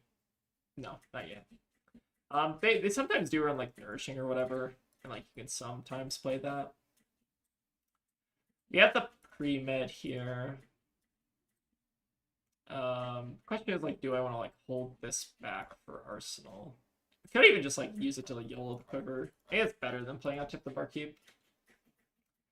We'll kind of see what they end up doing here.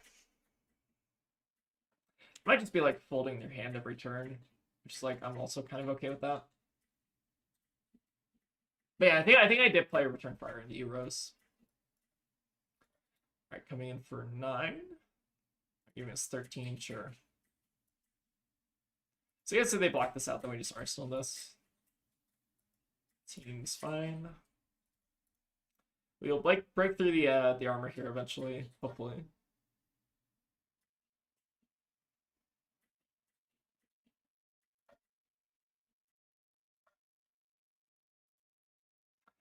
Alright, coming in for 5. This is the non-attack go again one. I think we just give them the copper.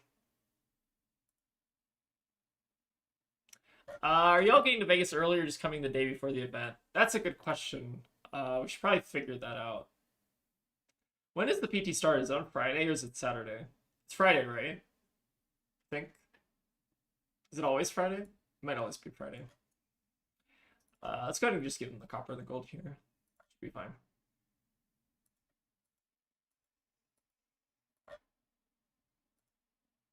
I also have no idea. Yeah, we have to look at that this weekend. Alright,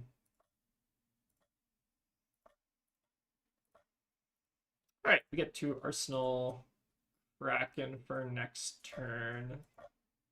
Still taking it a little bit slow here. I hope we could just kind of mess with their blues if they draw multiple in hand. Be the ideal. Alright, no multiple blues, but they have spoils in the swing. Run. Sure. So they are going to get a lot of copper here, which is like mildly concerning. So we probably have to try to block out the first swing and then no block the second swing. They're going to go up to like 3 copper, I think, right? Oh, they're going to crack the gold there. I suppose that makes sense, right?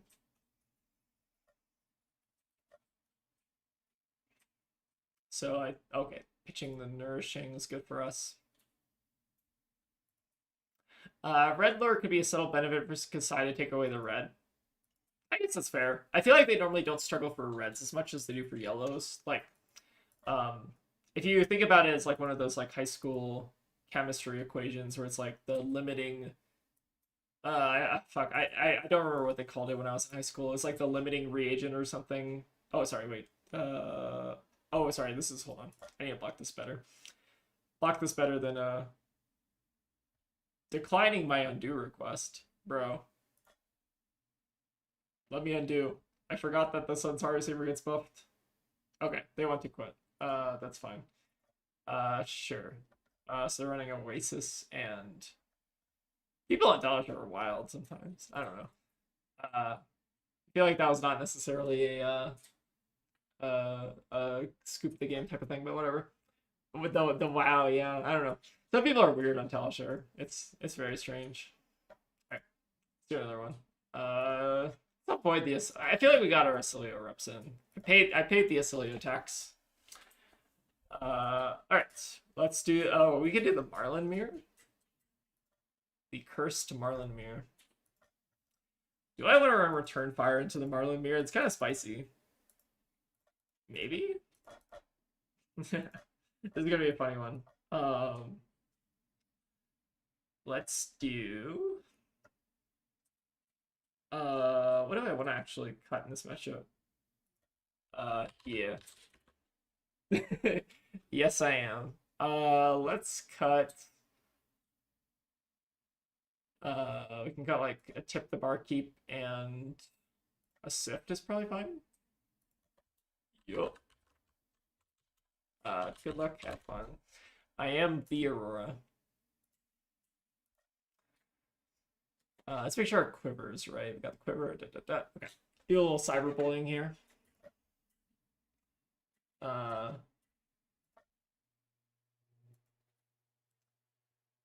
55-year-old here. High school is so a long time ago. Sift out.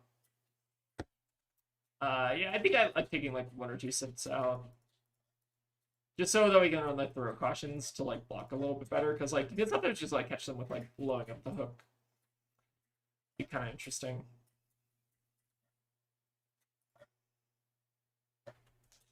Return fire is a little spicy, actually. Oh, okay, okay, okay, no problem. See ya.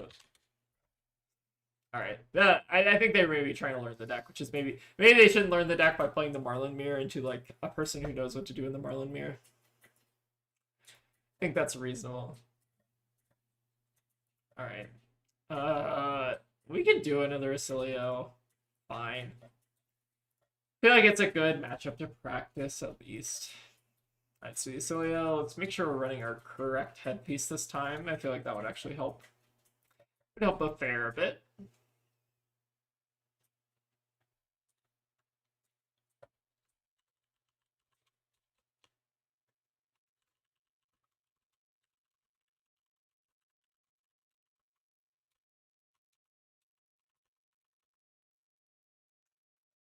Alright, what version of Asilio are we playing here? Oh, is this like the Majin Bay Asilio? It might be. Let's go ahead and pitch our Rabble here. And just see what else they want to do with this hand. We have to be like a little careful about Honing Hood. Like, I honestly, maybe I'm supposed to Honing Hood in the Cook, so Frailty expect them to like kind of attack into me here.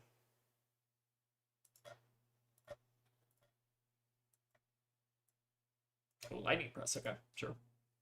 I have been gotten. I feel like this is why also going first is pretty important. Alright, so putting this in. So they're playing the other variant of Asilio, which I think is a little bit of an easier time for us. Maybe not, though, because we're not running like King Shark. I actually don't have too much practice into like this particular variation. So we can go like tip the barkeep into pre-med 3-oak here. That's not too bad. This is Gone Flash combo. The mirror is kind of funny for Marlin. It's mostly just like you go second, you kind of win the game. It's not a very fun mirror, I will say. Not the most enjoyable one. I guess we just discard this anyways, just to set up our codex. Our future codex, rather. I think Hook is supposed to be safe here. I don't know. We're gonna find out together. But I would like a gold. I feel like gold is important for us.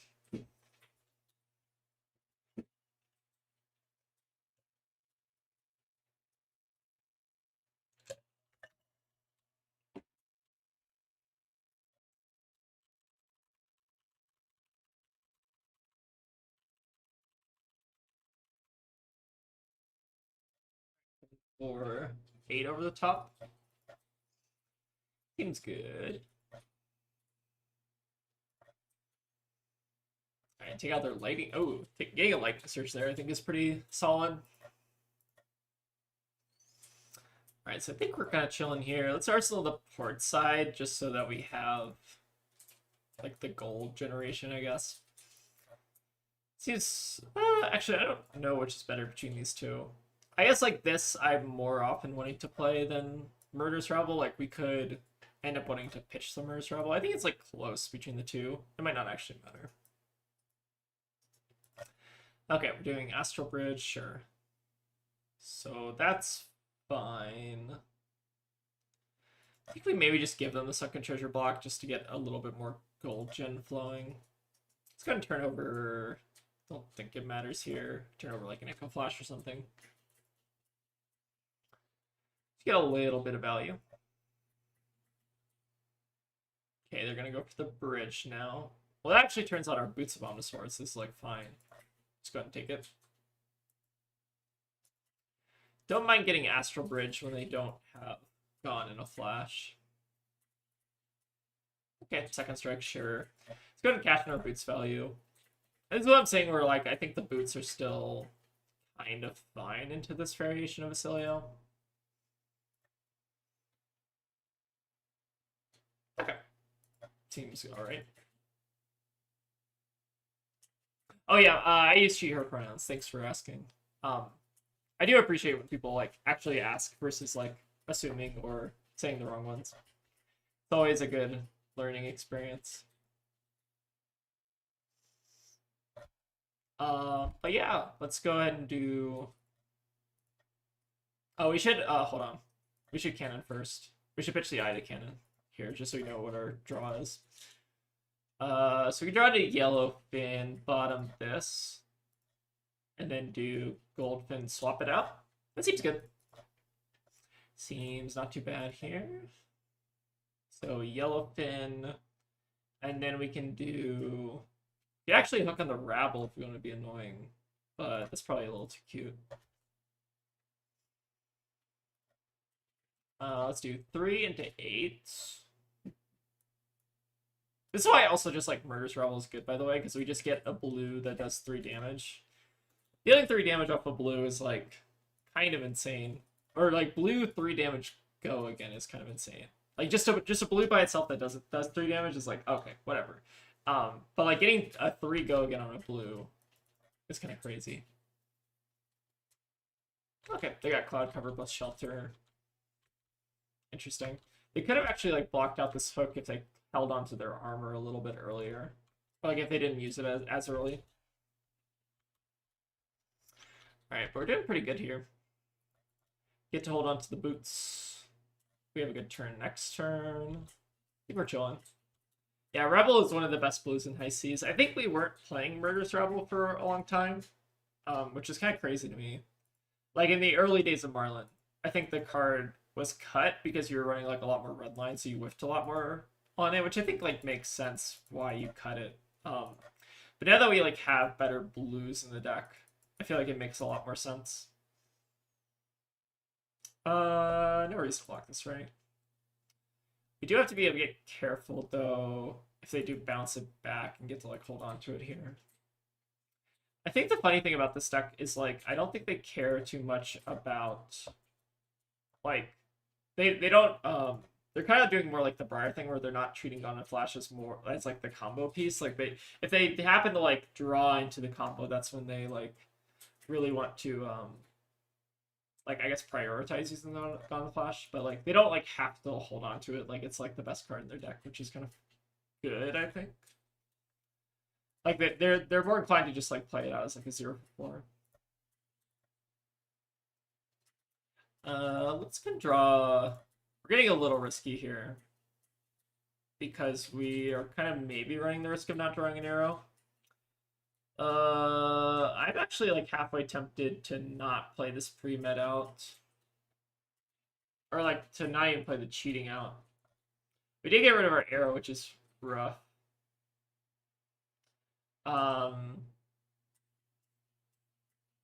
What is your current blue count? 40 here. I'm currently running 34.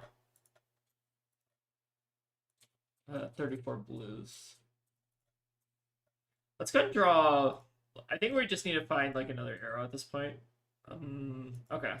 This is getting a little dangerous. So the odds of breaking on this 3-oak are very high. I think there's maybe a line here where I didn't have to take this risk. Like we just hold on to the gold fin, and then we don't have to worry about doing this. I think I definitely misplayed this. We're getting to the point in the stream where I'm starting to run out of steam. Okay, we drew the arrow, so never punished. But I think there was like a very real world where we don't draw an arrow, we like lose the game because of it.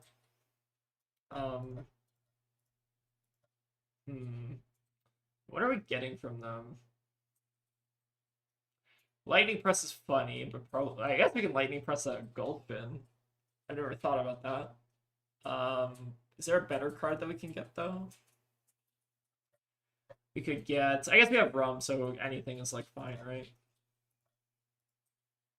Get Astral Bridge. We can't get Astral. It only banishes our red actions. Oh yeah, it needs to be an action. Press is an instant, yeah. Or yeah, oh sorry. Yeah. Press is also an instant. I always forget with this card. But so we just get like a 0 for 4 here and just like use rum hook on it. Yeah, I think we like took a risky line there. I don't know if I was that big a fan of it. I guess we can take their Gone in a Flash as like a way to assert dominance. Alright, 6 Cardicilio hand is spooky though. Okay, Sigil Brilliance we can live with potentially. Alright, how dead am I is the real question. I guess it depends if they have the other Gone in a Flash. Okay, we drew 3-oak. Maybe we're not that dead here. Maybe we're fine.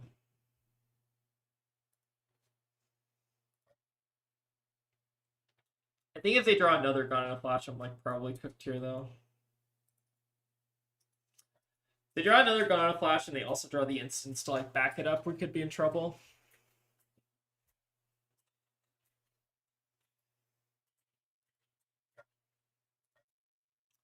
Right, the flittering. I think we're incentivized to block out this turn. We probably don't have to block out like everything, but we're incentivized to block out at least like 1 or 2 cards because I imagine they're probably going to Greaves this here. Okay, seems good. They might not have like the Gone in a Flash combo though. They might just be doing this for like extra action points.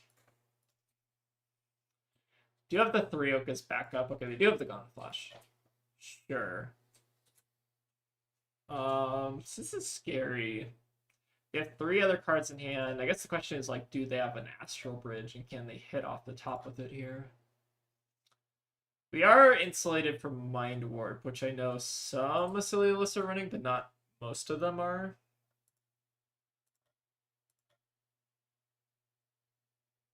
Yes, they can update.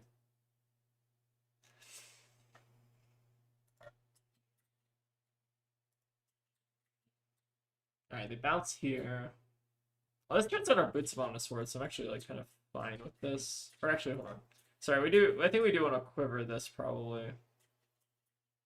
Yeah, we quivered this so that we're preventing 1. And then we boots the next thing. Sure. I think that seems reasonable.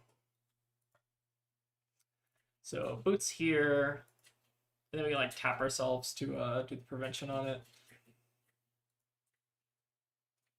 Do they have another instant here? I guess is the question.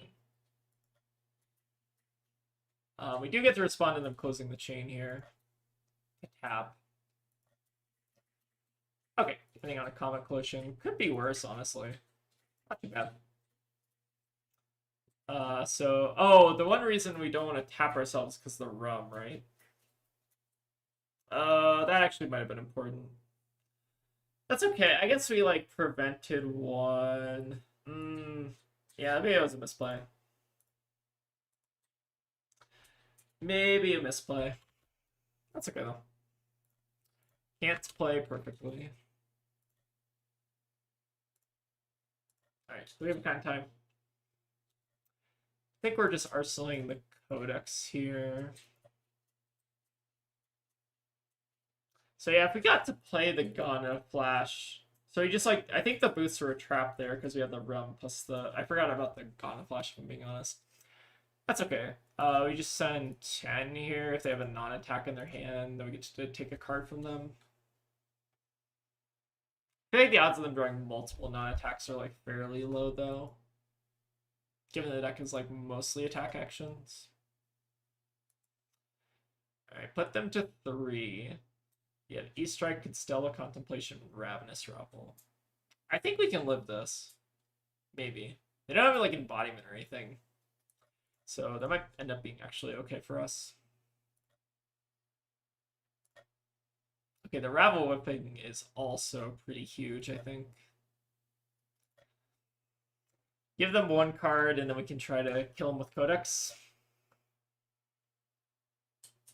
Might just be doing a buff, yeah. So give up the Trench now, go to 7. It's not too bad. I definitely think we could have killed if we used our Rum last turn, but that's fine. Oh, no, sorry, we don't want to do this. Wanted to do this instead. Codex. They do still have like shelters and cloud covers and stuff, so they might not be dead here. But we'll go ahead and just send another Kraken. And no reason to not hook here. It's ended up being fine. I think we definitely could have played, like, giving up the boots there, I think was definitely a little bit of like a trap. Okay, Cloud Cover was Fate, sure. So they break our hook, which is fine, but they're not probably threatening lethal. Hopefully. I mean, I guess they do have like 2 cards. They could threaten lethal if they wanted to. I ordered my Cold Foil Premeditates and Sifts last night. Those are pretty sweet. I've heard the Cold Foil Sifts are pretty nice. Oh, this is actually going to be a Rum turn. No, sorry. I can't. Hold on. Sorry. Wait, one more time. Hold on, back. I wanted to... Not Marlin. I keep on clicking Marlin instead of the Hammerhead. I don't know why. Alright, they have the Echo Flash, sure. They kill us here? Maybe they do kill us here. Oh, we definitely could have won this game. Unfortunate. I think if we... Oh, so we're at functionally... Give them a good game. We're functionally at... If we send the Gone and Flash that turn, do we win? Maybe. Maybe also giving up the Trench was a bad idea. I kind of assumed we were like dying that turn, but maybe we weren't.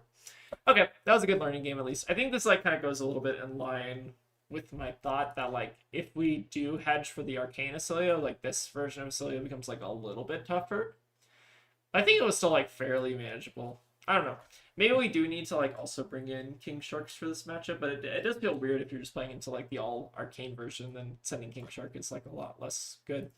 All right, I think that's probably going to be it for tonight, though. So thank you all for watching. Also, I don't. Why did that like pull up Metafy? That was kind of. Oh, that was the Talishar Metafy. That's why. But yeah, we're going to continue to work on this deck for Pro Tour Las Vegas. So be on the lookout for any new developments. I think like the things that I'm kind of looking for to maybe trim down or like cutting these like Throw Cautions and the New Horizon to make like a little bit more sideboards, or sorry, not cutting the New Horizons, cutting like Crown and Dominion plus the Throw Cautions plus Return Fire. I think like these 5 slots are probably like the most suspect to me. But we'll kind of play around with it and see. I feel like there's a world where like maybe run a combination of like Return Fire and Pre-Med into matchups where one of the Harpoons is bad. There's some thoughts I have on this deck. We'll try to like play around with it and see, but I think there's definitely like a little bit of room in the sideboard if you want to kind of experiment for. But I feel like other than those 5 slots, I feel like it's going to be pretty hard to find more sideboard spaces than those. But anyways, hope you all have a good weekend. We're probably going to do some like non-Marlin stuff on Monday, so I might do like there's like this Fatigue Acilio list that I've seen that's been going around, which seems kind of fun. I'm trying to think what else would be fun. There's some other Cilio would be pretty funny. Fatiga Cilio. There's also like the Kano Cilio that I kind of want to try. No, how dare you? Do not include those two names in the same sentence. I'll try not. Yeah, Kano Cilio. I think Sift could fall off the bus. IMO. I think like Sift is good for the New Horizons. Like it's a lot better if you're running the New Horizons playing a lot more frequently. But if you're running just like Crown of Dominion, I think it's like a lot worse. But I could also see it. Like maybe you don't really need Sift. Maybe you do like Shifting Tides instead. I think Shifting Tides is like also fairly reasonable. It kind of just depends like how often you want to run New Horizons, because like Sift plus New Horizons is like a pretty good combo.